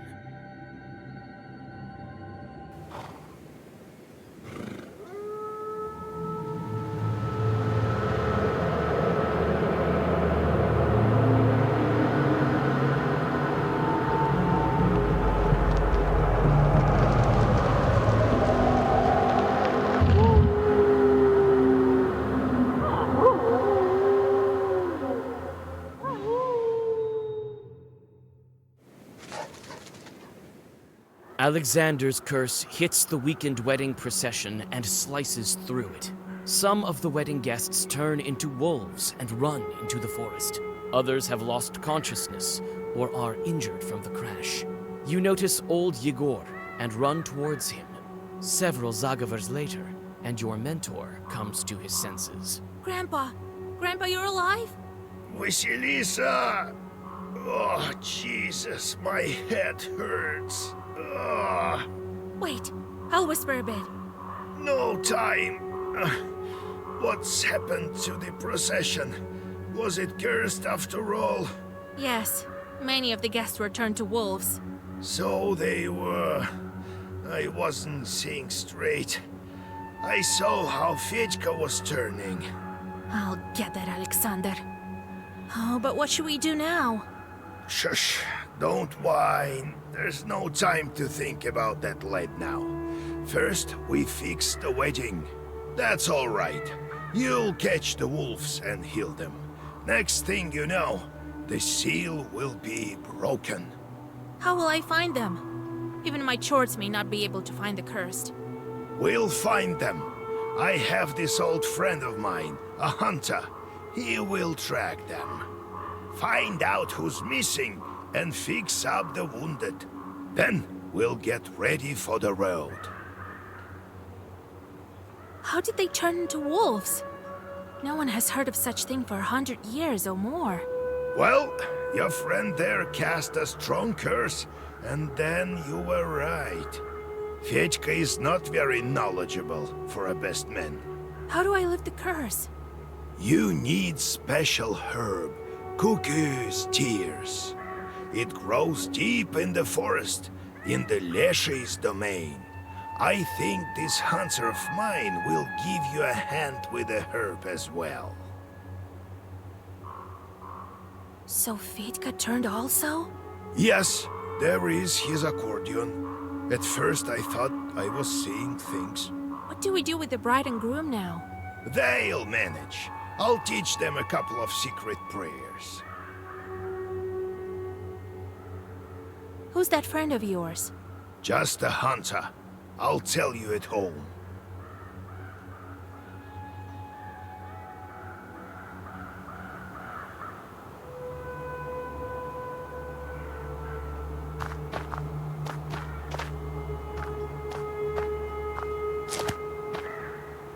Your friend, the Ikotnitsa, is lying here. Akulina has lost consciousness. It seems the girl is hurt. Akulina comes to her senses and with difficulty stands on her feet. Oh, Vasya, have you healed me? Akulina, you're alive. Oh Lord, oh Jesus. She's going to be all right now. Akulina, have you noticed where the wolves went? I haven't. I don't remember anything since I fell. I can't see Piotr anywhere. He must have been turned too. Your mother will bring you home. Rest there. All right, Vasya. Thank you, Vasilisa Fyodorovna. I'll pray for you. Did you notice where the wolves ran? Somewhere in the direction of Bakhcha. They hid in the forest straight away. I barely had any time to look.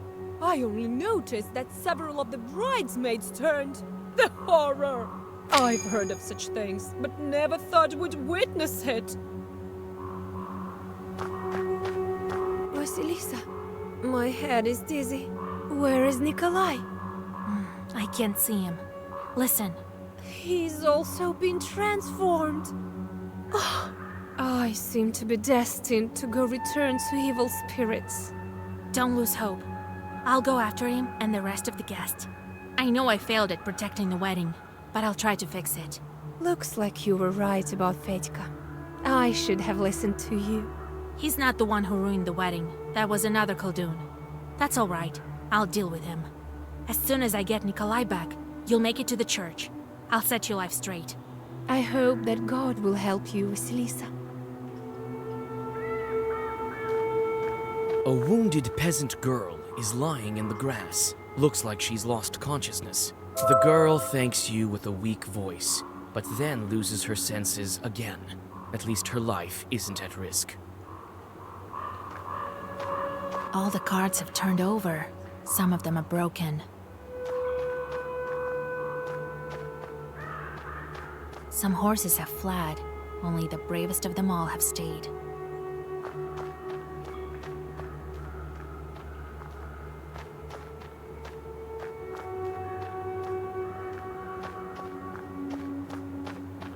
Ready to go back. You can barely stand upright.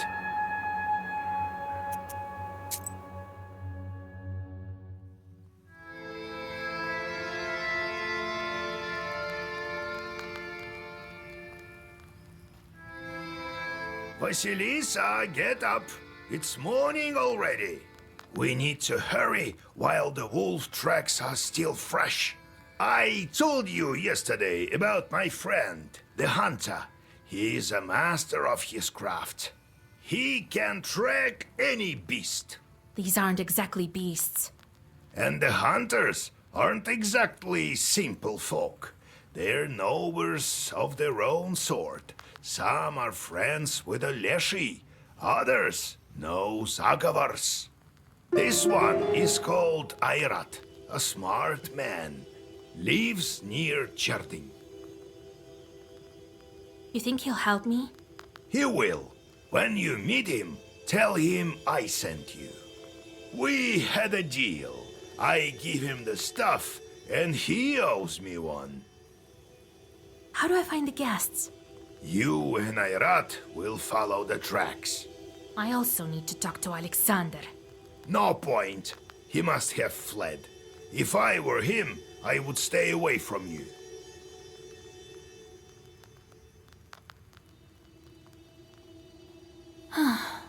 You're right, Grandpa.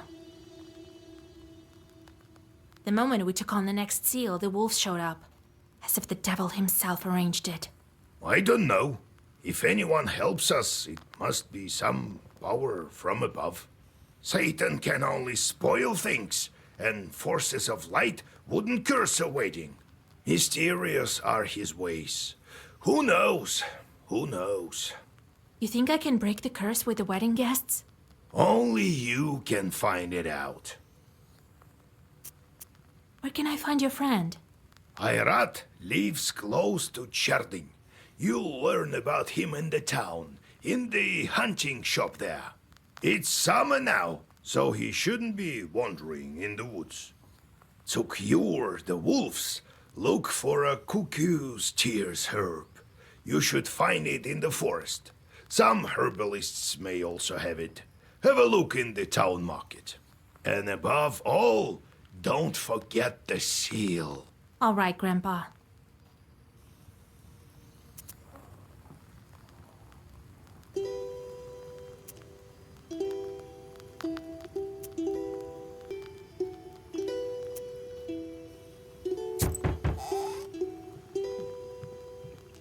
Greetings, kind hosts. We bear gifts, a fine rooster for you, which should prove useful for the household. Greetings. Come sit by the table. Need any help?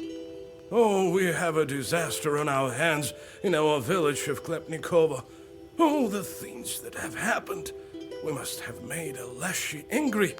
Yesterday, a shepherd was looking after our cattle, and a pack of wolves jumped him. Scared halfway to death he was. They wanted to kill him along with the animals, but he threw his accordion at them. He wants to be a musician, and a wolf tore at it instead. The man ran as fast as he could. He barely made it. I think I can deal with that pack. Then there is this strange thing. One of the wolves, our shepherd has a sharp eye, was wearing a jacket. Holy Mother, Lord Jesus! All right, I'll help. Oh, thank you, mistress. I won't forget it.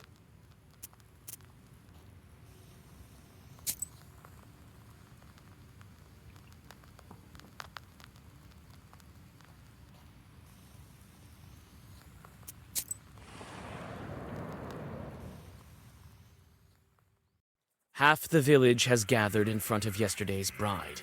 The peasants are violently knocking on the gates. Looks like you've come just in time. The situation is getting hotter with every minute. Come out, Agafia! Bring out your girl, that cursed witch! I'll beat her so hard she'll bring our kin back right away. I heard it's a potent remedy. Why have you gathered here? It's late. Go back to your homes. Who are you, girl? She's a witch from Vilgard. I know her, an evil girl. She cursed me before. Well, let's beat her first. That'll probably remove the curse from the wedding guests. Stop! There are no guilty people here. You're barking up the wrong tree. Never trust a witch. That's what my pa used to say. It seems that the peasants are hostile. How can I convince them otherwise?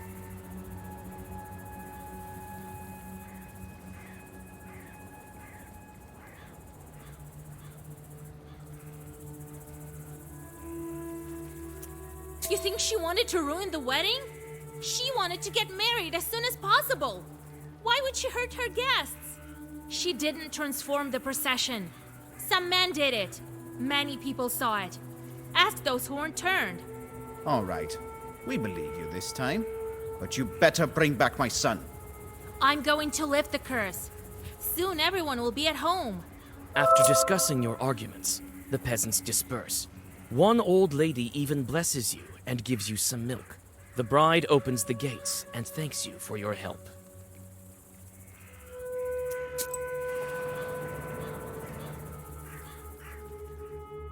While hurrying to Vilgert, you walk onto the main road and see a dark whirlwind coming your way. In a moment, you realize it to be a short swarm and open the black book.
The last chort disappears into black flames.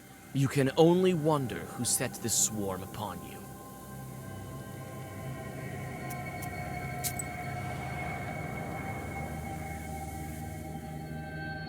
You carefully move along the silent street, looking at the carved windows of the rich houses. Suddenly, you hear two muffled voices coming from the town cemetery. At least I remember you, right, Ilya? When will you stop already, you spawn of the devil? What if the left one and the right one pop up? What then, huh? Well, they surely won't. They've forgotten about you. I've asked around, you know. Damn. I wish I couldn't see you for a century or so. That's what I'm talking about. Precisely a century is almost up. And we've been doing so well together, I didn't even touch you. Wait! I smell something. You decide to stay and listen to the end of the conversation. You didn't give me quarter, though, did you? I told you. Count the dust, the pine leaves. And you? It's all about cursing someone for you. And how would you curse weddings without me, huh? Yeah, those were the days. I stopped processions all right, and transformed wedding guests. Only I'm going to hell for this. I saved you from the inferno, didn't I? Just lie here quietly in your grave. Later with that, I smell something foul. A live one. Look, a witch is eavesdropping on us. Well, we struck her now, won't we?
There's a winding trail that leads through the gloomy woods to the place where cattle graze.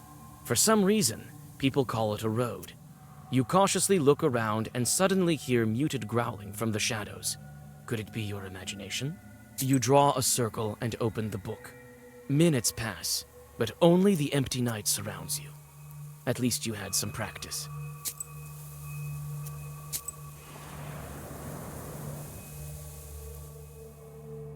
The bank is wrapped in a slippery fog.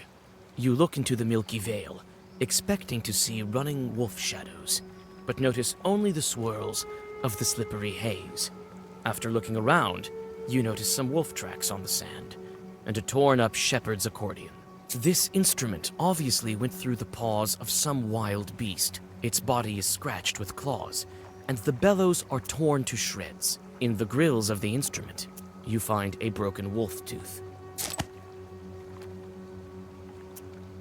The tracks are leading east and are lost in the forest fog.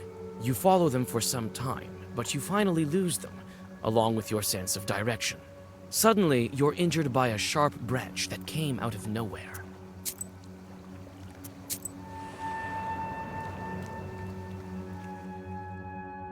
There's a drop near the road. It's notorious for the stories told of it. They say two bandits killed each other here in a dispute over money. They were both buried here. They say the reason for their fight is still at the bottom of this ravine. It smells of rot and graveyard dampness at the bottom. You find 3 old graves here. You whisper a prayer and catch your breath. Even the bandits deserve peace.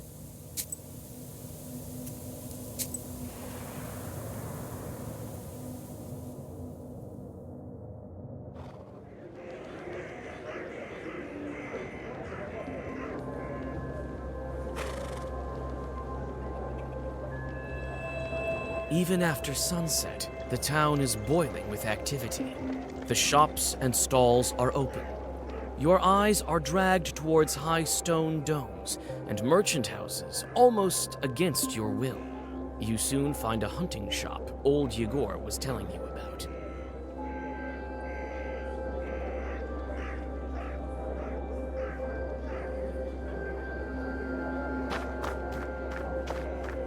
Looks like the shop is closed.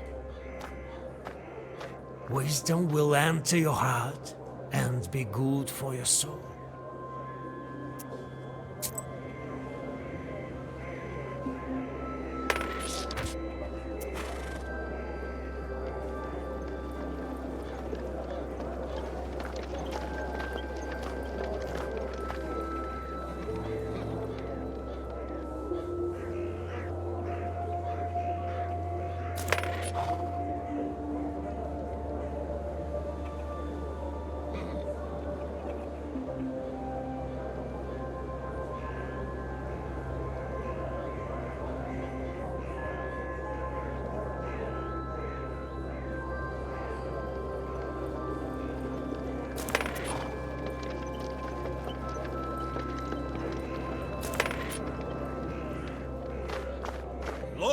prices. Come and see for yourself.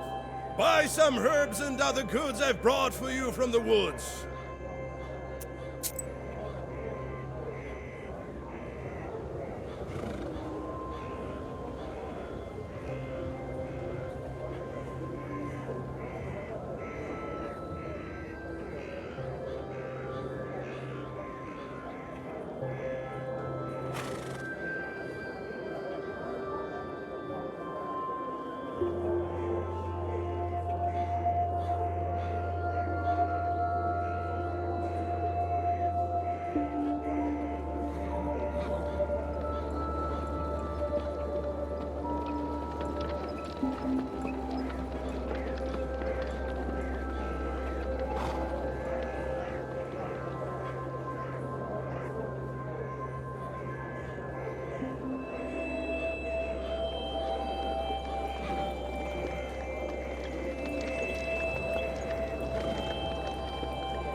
We didn't see you at Mr. Nikolsky's house yesterday. Did something happen? Oh, right. The Dvorovoys have lost the key, and I was left without a dress at the last possible moment. I couldn't afford to show up like some kind of unkempt peasant girl now, could I? What are you looking at, girl?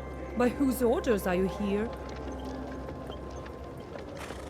I accidentally overheard your conversation. I can help. Even if the key is lost, there's a popular remedy. I can give the right herb to those Cherden women. What was that herb that opened locks? Here, press this break herb onto the lock and it will open. Open the lock with an herb? Are you jesting? Wait, an Nelver helped my servants one time. He also used a herb. Surprisingly, it helped.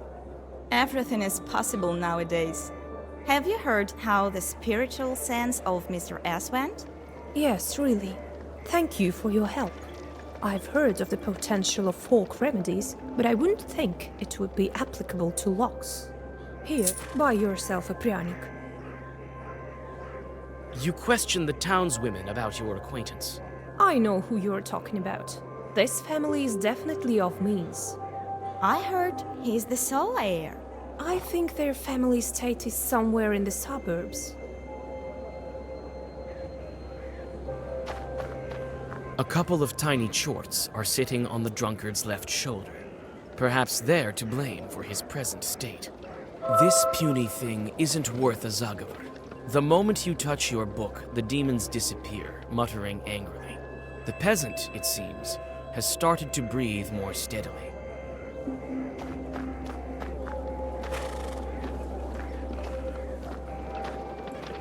Wait! Don't open your mouth, don't count the crows, buy the daily for cheap. What's the Cherden Daily? The latest news from across the West. It's cheap. Buy one. I might not be here tomorrow. Buy it now. You won't get any poorer.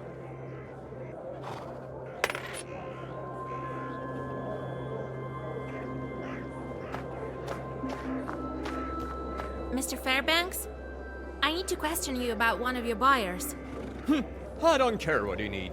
A hunter had to buy supplies from you. His name is Irad. A peasant girl doesn't belong here.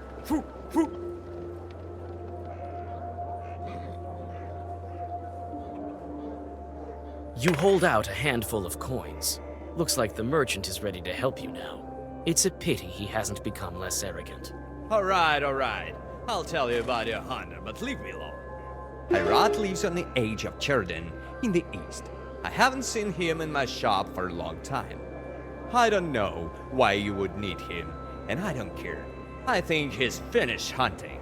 Well, don't just stand here in front of the shop. You've learned what you need, so go.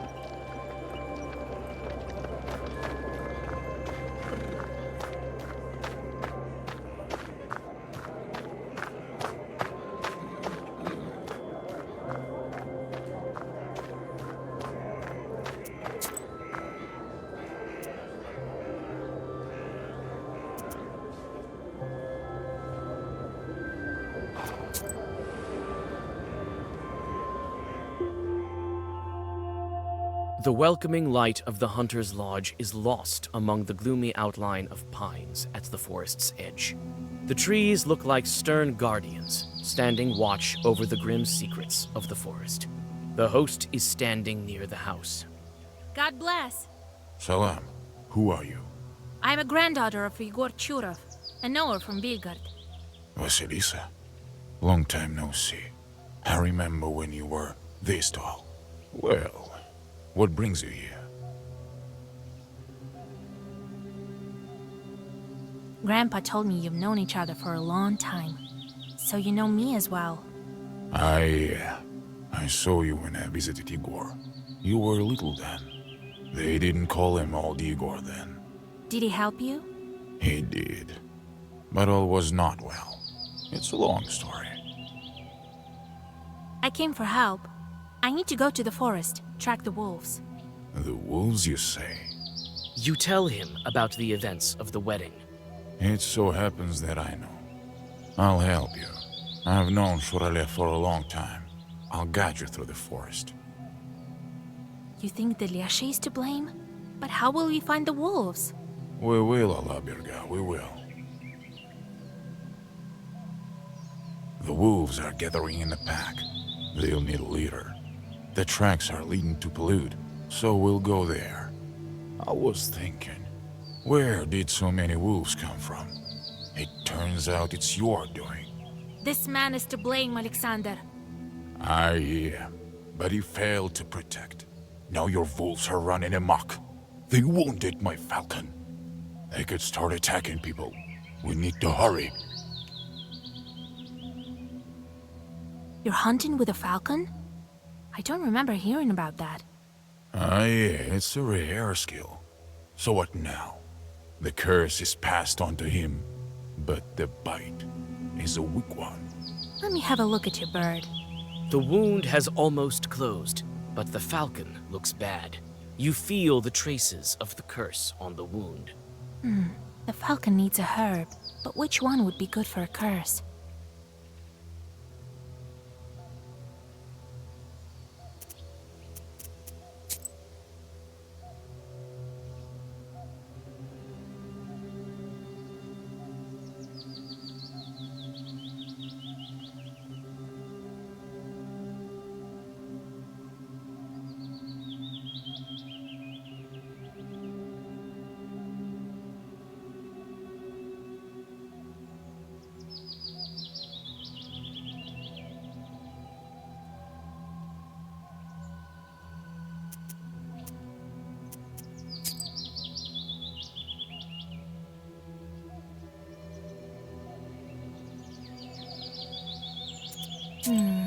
I don't think we can manage without this herb. You need Putter's Cross. I think we can find it nearby. You search the closest glades, and soon find the herb you seek. Several Zagavers, and the falcon is cured. Thank Allah. Thank you, Vasilisa. Igor didn't study you in vain. Take it. I know the feather will be useful in a sorcery. We need to hurry. They could scatter, and then we won't be able to find them. It seems some of them are going towards the hunter. Be careful. It seems some of them are going towards the hunter. Be careful. Several wolf-like figures emerge from the forest. The beasts do not waste any time for their attack.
The wounded beasts retreat with fangs bared. With the help of a few old Zagavars, one of the attackers turns into a human. The rest of the beasts, who were ordinary wolves, hide in the forest. You feel the power that fills the Black Book. The seal is still intact, but you're on the right path. Allah, it's true. He turned back.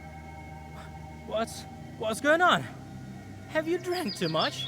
I wish that were the case. You had a curse on you. Now you're safe. Go home. Good. Thank you, Vasilisa. We saved one. How many are left? Yes, we need to stock up on herbs to break the curse.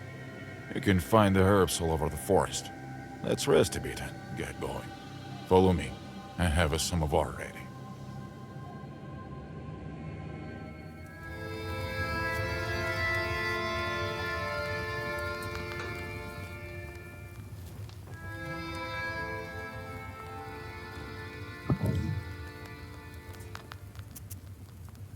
What a cozy izba. Hush, Proshka. You'll scare the hunter. He won't hear anything. Not unless I want to. If I'm dealing with a regular human, he won't know a thing that I'm saying. He thinks I'm purring. Ha! Don't worry. We'll catch your friends soon enough. And put them on a nice strong chain. It's not funny. What if they've already tried some wolf food? Then all the better reason for the chain. Proshka. It's better to go in the dark. We may not be able to find werewolves during the daytime. Did Grandpa help you in the past? There was this incident with Shurade, but I wasn't able to give this chart his due. Maybe it's for the better that you showed up. With the nowhere, we'll be able to track the Leshy. I need a magic herb. Do you know where they can grow? To the east of Kolva, all the forests are old, all with masters. That means you'll find your herb there. How will we search for wedding guests? We'll follow their tracks. A la Berga, we'll track down every one of them. Looks like they went to Paludstone. We'll find them there.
Several steps over old moss are enough for the constant murmur of fir branches to cover you entirely. Before you, you see the rotting wooden frames of an abandoned village. You think to yourself, is this the fate of everything on this earth?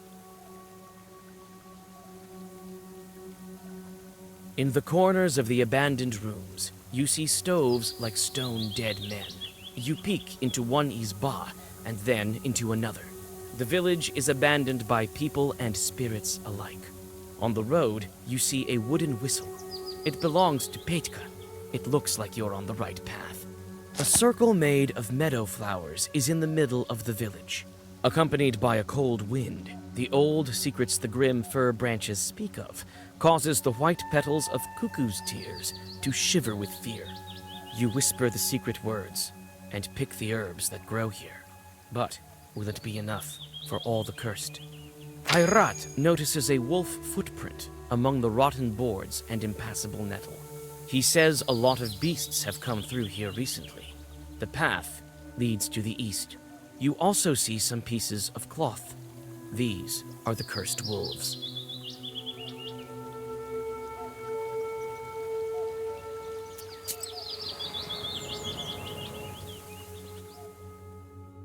Hayrat leads you along the wolf tracks. Sometimes he lets his falcon fly, and it seems to help him stay on the right path. The moss under your feet grumbles with every step.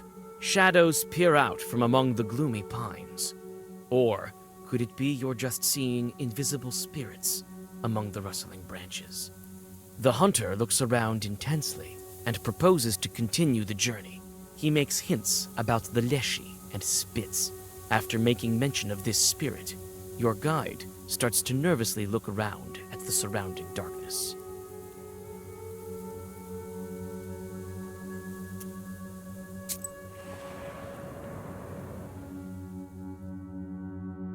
In the trembling light of the dying fire, you see a fisherman fighting a wolf pack. He tries to get away on a boat, fighting the beasts with his oar.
The rest of the wolves scatter.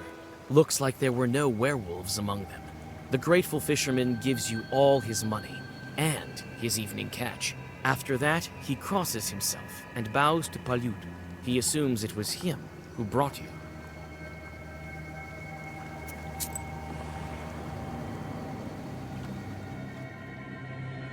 A gloomy river has slowly filled this glade, turning it into a rotting sore. You notice a black figure that jumps from hillock to hillock, all along the way, twitching in a strange manner. Your blood runs cold. Greedy swamp sludge grabs onto you when you try to catch up to the strange shadow. It's a werewolf. You call out to the wolf, but he only glances at you before disappearing into the trees. One more step. You're very close. But a strange half-wolf chort appears with his retinue from the thicket.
Shaggy fir trees are hugging a roughly built house as if they are trying to close up a wound on the mossy bed of the forest. This izba is usually empty in the summer, but Ayrat notices human footprints leading to the ravine. Hunters often store supplies in case of a rainy day. Likewise, in this izba, you find a bark box with canned goods. You are able to find some cuckoo's tears flowers and pick them while reading Zagavers. The tracks lead to a foggy ravine and disappear near its edge. You stop in hesitation. Are they worth following? Hunters often store supplies in case of a rainy day.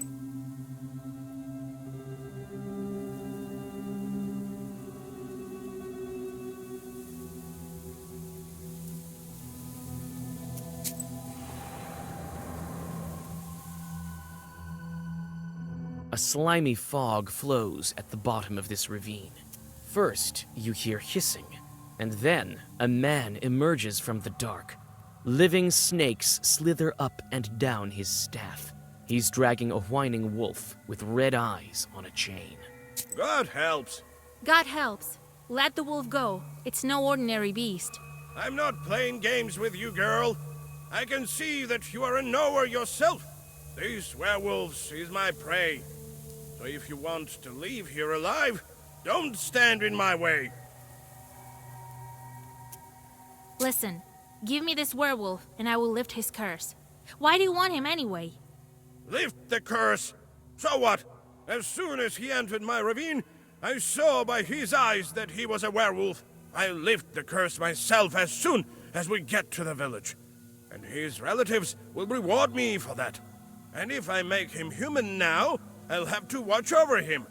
If he's on a chain like this, he'll run there by himself. So you want a reward? Will you accept it from my hands?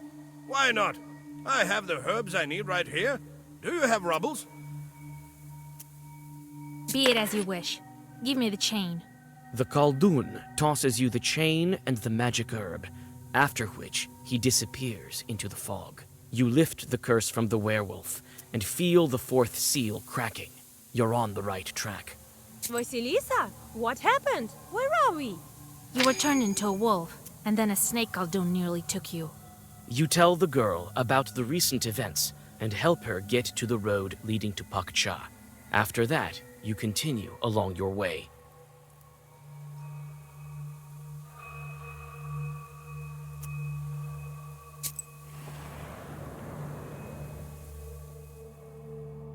The closer you are to Palyut, the grimmer the hunter becomes. This is also reflected in the falcon. The bird becomes weaker, as if its malady is returning. The wolf path leads you to the naked bones of the Palyut stone. Ayrat points to the mountain. The werewolves went in that direction. He stops mid-sentence. You see two creatures between the trees. You can't make them out clearly in the dark. A wolf and a man. A tall man walks between the opening branches. A beast following him obediently turns out to be only a cub. You can make out leftover human clothes. It is a boy that you know, Bailichkas. If he dies in wolf form, he will also die as a human. You can't afford to miss your mark. The man strides on, and you try to follow him. It seems for a moment the werewolf recognizes you, but after the stranger's touch, his eyes become those of a beast again. Wait, isn't that cursed Bailichkas? Bailichkas, it's me, Vasilisa. Remember? The cub looks at you, but doesn't recognize you. There's nothing human in his eyes.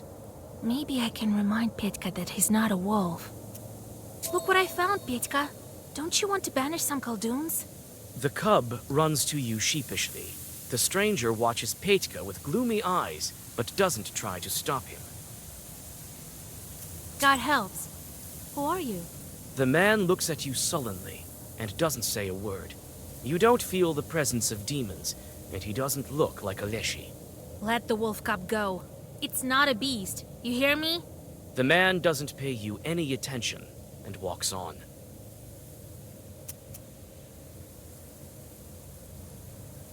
You leave the stranger alone.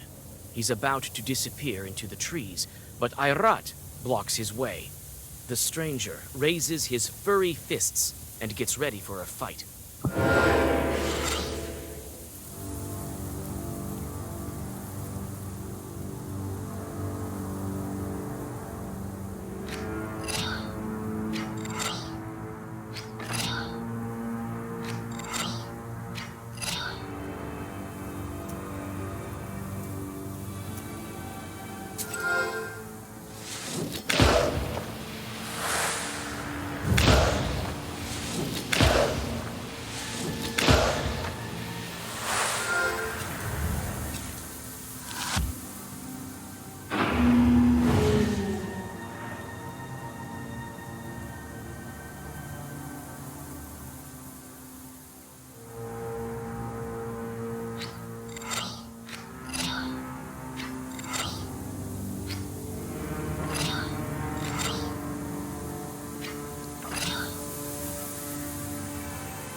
When you feel that you've won the battle, the stranger runs away towards Palyut with inhuman speed. He leaves the wolf cub behind. Ah, damn, he escaped. What are you doing? Why did you attack the man? I had to make sure it wasn't Aleshi. I had to make sure it wasn't Aleshi. It turned out to be just that. Doesn't look like it. But even if it were the case, attacking a Leshy in the forest? Are you crazy? I have my own score to settle with them. Let's camp here. We need to catch her breath.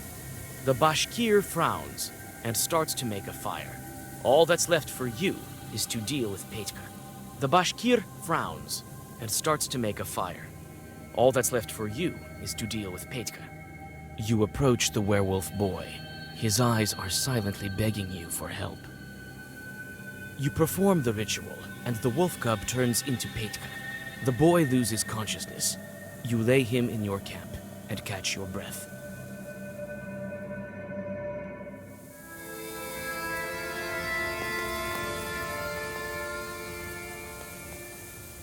We're getting close. I say this with all my divinating Susietka authority. Can you divine anything else? Nah, I've always been bad at foretelling. Who is? The other Susietkas are also guessing, and they usually are the mark. Don't worry, Vasya. We'll help you and yours. Still, you should stock up on Cuckoo's tears.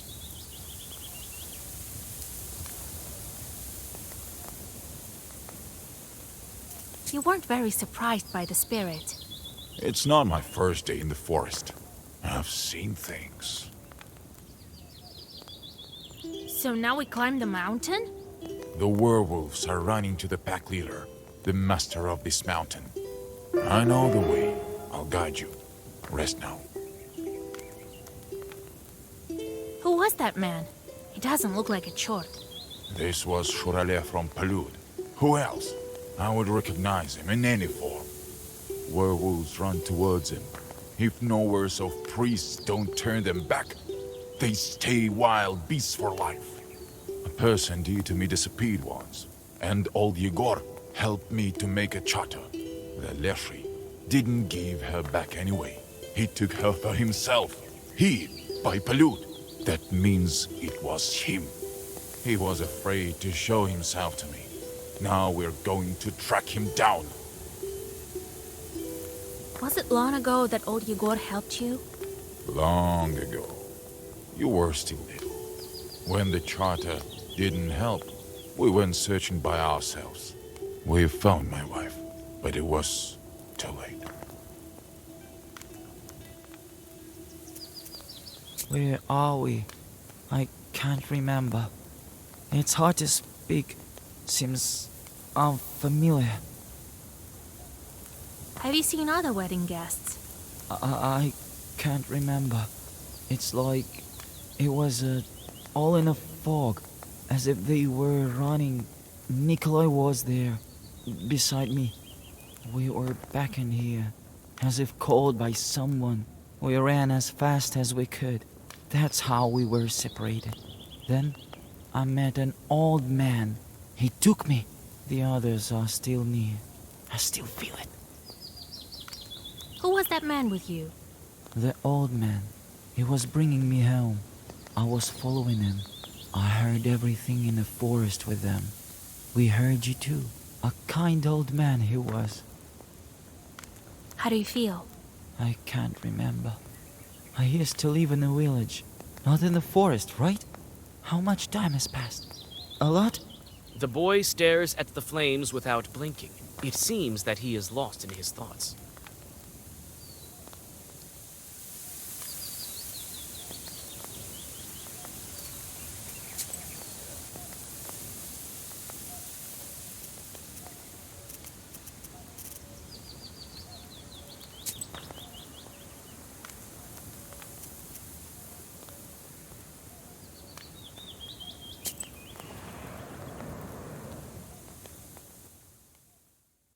Be wise and go forth.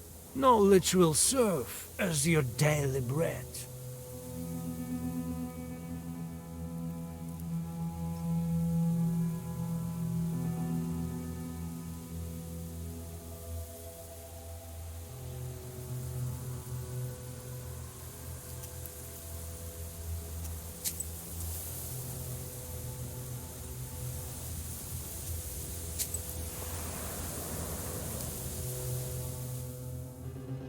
After several hours of rest, you go on your way.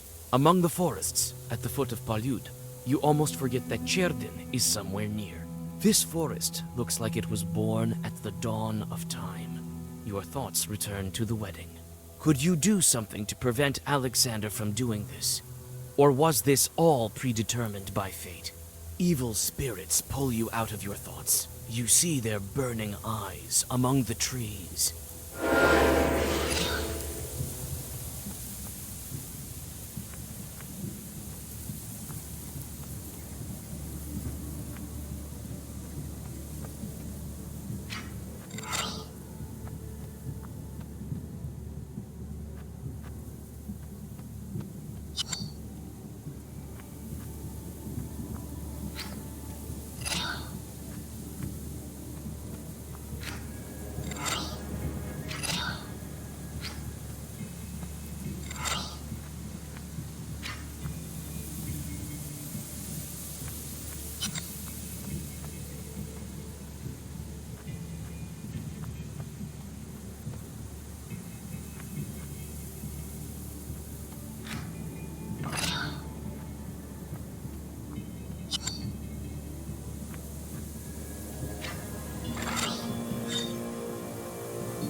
You stop, feeling witching forces near one of the old pines. You look up.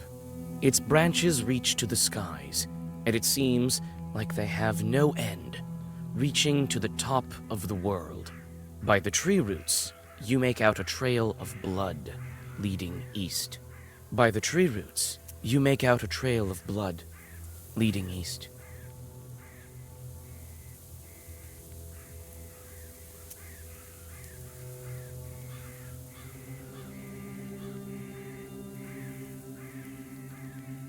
You come closer to the tree. Its heavy branches hide you from the outer world. You feel that you have entered an ancient place, of an alien power. You follow your witch's sense and study the old pine tree. Among the old roots, you find an ancient bronze figurine looking like a man with a moose head. You sense strong sorcery coming from this item. The hunter says the pack caught a mighty moose here. They dragged it somewhere to the east. The hunter says the pack caught a mighty...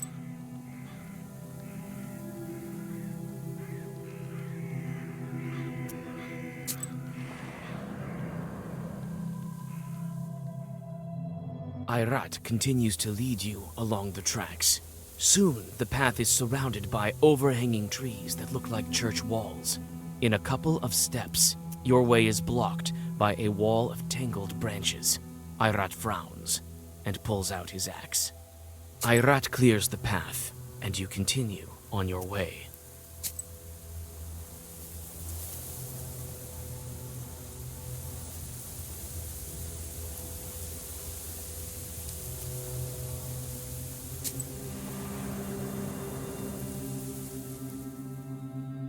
You smell blood as moonlight shines over the wolves gorging themselves in a wild feast. Some of the beasts have red eyes. There's a werewolf in this pack, but it looks like he hasn't been allowed to the prey yet.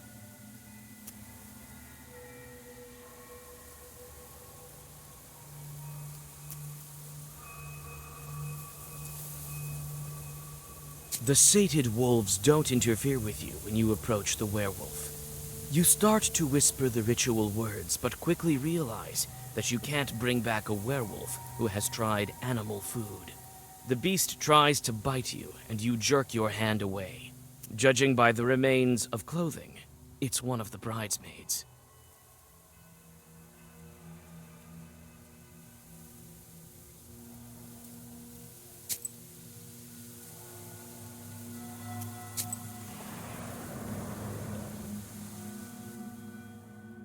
You hear the gentle gurgling of a creek nearby, as well as the steady sighing of branches. You can feel evil spirits.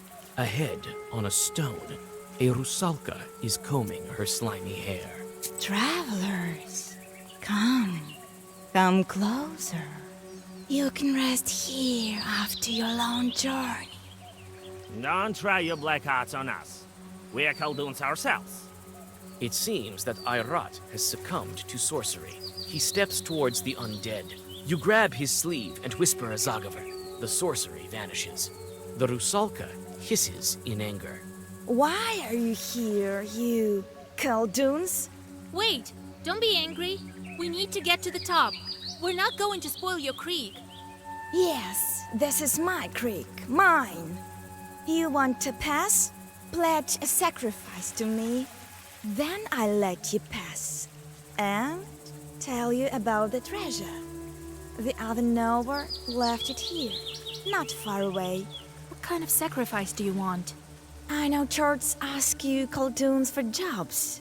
Let one of them bring a man to me. As you can see, I only wish for some company. Maybe we can play some cards. If I win, you'll tell about the treasure. So be it. But if you lose, I'll take your soul.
You hear the gentle gurgling of a creek nearby. Travelers, come closer.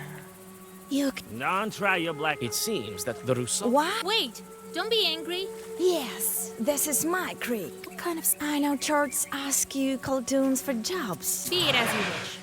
I'll order my chort to bring someone. You lie, witch! You can't lie to me near my creek. You yourself will become the sacrifice, as well as your friends. You're not getting any more sacrifices, demon.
The creek greedily drinks the body of the drowner, which slowly vanishes.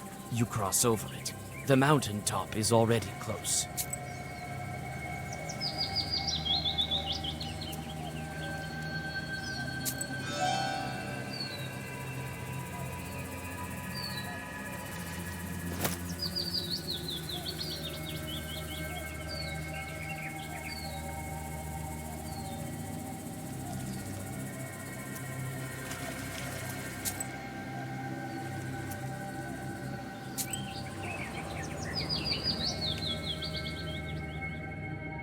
Not far from the top of Palyud, you find a glade, basking in the moonlight.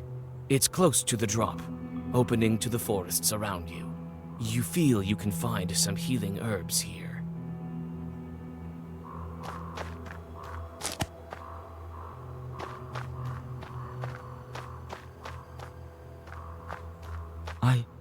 I barely remember what happened before the forest grandpa took me.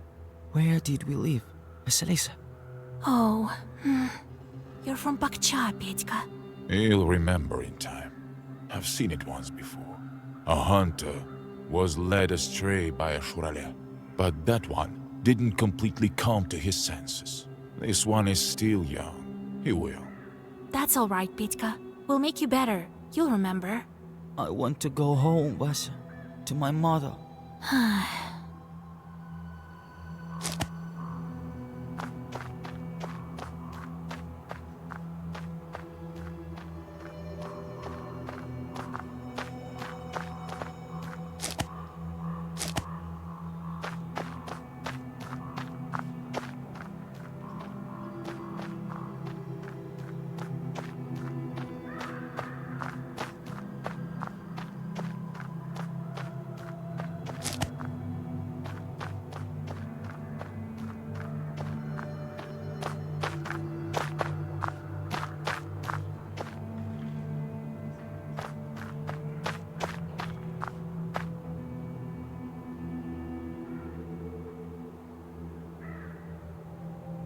Are you ready to take on the Leshy?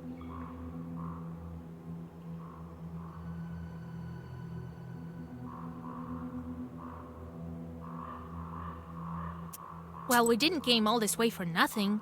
I don't think so. You're not ready. They ruined your wedding, and you let him sleep near the foot of the mountain. Why would this be any different? We cannot let him escape. I know what we should do. The Leshy draws his power from the forest. Palyud forest is strong, and the Leshy is strong also. We need to set the trees on fire. We will light one here, near the tops. Then Shurale will grow weak. Alaberga, he won't escape. Well, what do you think? This plan you've thought up is a sin. This forest feeds you. All right, you do as you like.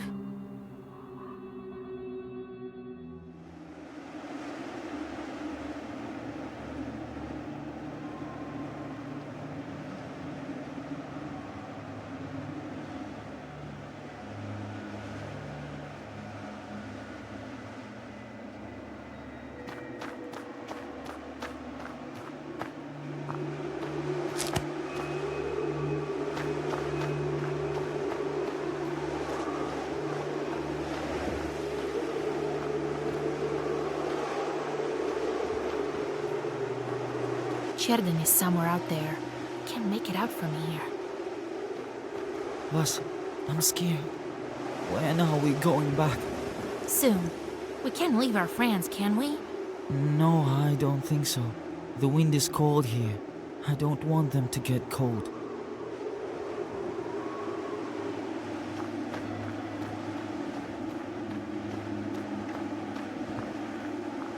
The trail leads to the very top. The iron smell doesn't bode well. You start to speed up, but notice a werewolf ahead of you and stop. His grinning face is missing a fang, and his eyes have almost no traces of humanity left. The werewolf closes the distance. It looks at you sullenly, measuring your power. It will be difficult for me to reach the human inside. How do I address him? Fetka, don't you remember me? The werewolf's steps slow down. You see the hesitation in its eyes. You seem to be on the right track. What should I remind him of so he would want to crawl out of the wolf hide? Stop pretending to be a beast, Fyodor. You're a musician. How will you hold your accordion with wolf paws? Your words make the werewolf jump, as if you splashed him with boiling water. Then it shakes its head and moves towards you. You, Fetka, will die as a wolf. Each day you'll lose more and more. Your accordion's already gone. And it's not the only thing gone. Come with me. I'll help you get it all back. What has Fetka lost? And I will be able to get it back to him. Look what I have. You left it in the accordion, didn't you? The werewolf approaches you warily and quietly waits for the ritual to be over. Before your eyes, the wild beast turns back into the accordion player Fetka. Oh my lord. What's going on? Where am I? The wedding was cursed. The groom and some other people were transformed. All will be well soon. The wedding? Nikolai's? Oh, I must have drunk too much at the wedding feast the other evening. What's the last thing you remember? We were talking on the wagon. Well, at least you still have your memory. Ah, you haven't eaten any wolf food. I made it in time. Lord, help me. Where are we? Did I hit my head or something? Wait, Fyodor. We'll talk later. Look after him while I take care of some other business. Don't follow me. It's dangerous out here. Alright. I don't understand any of this. I'll explain later.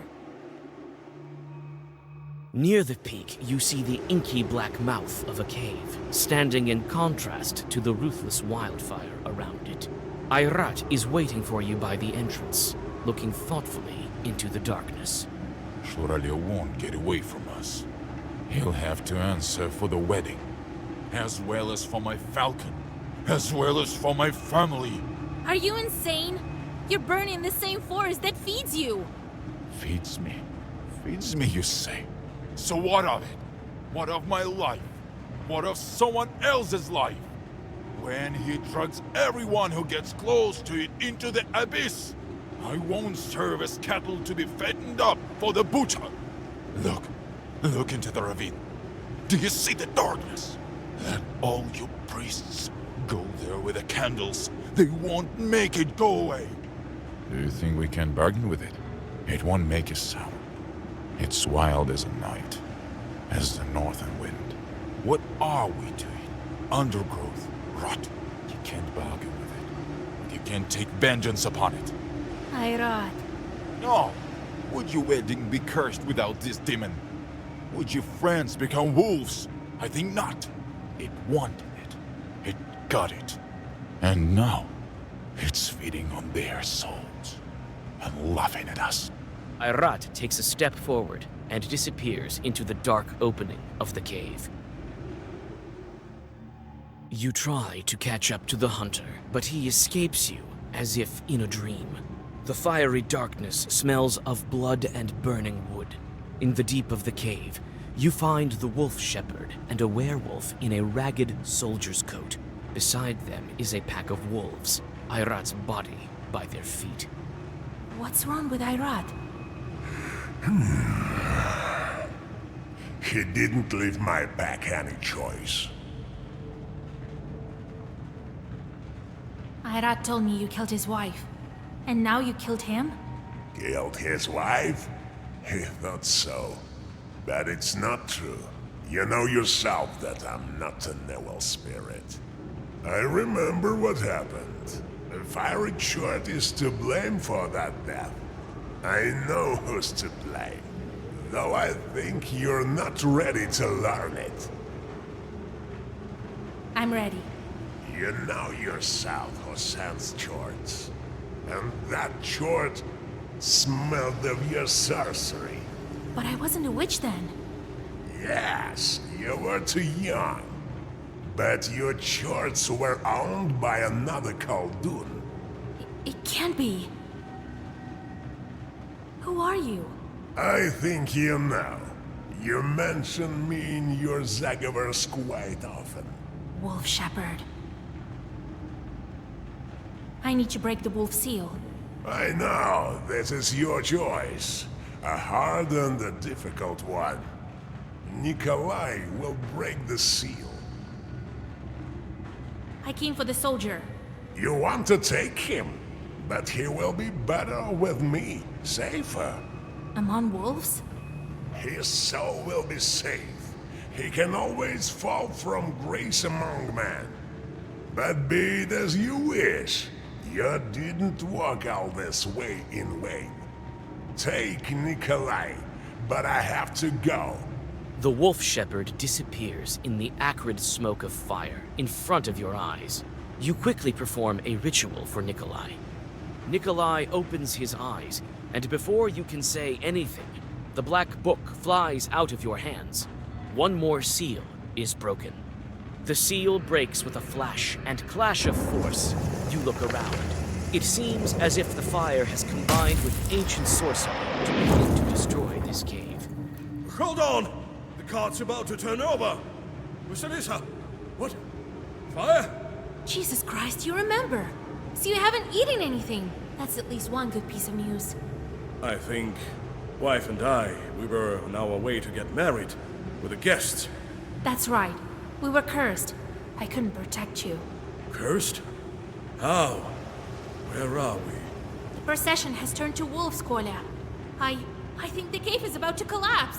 I'll explain everything later. We need to get out of here.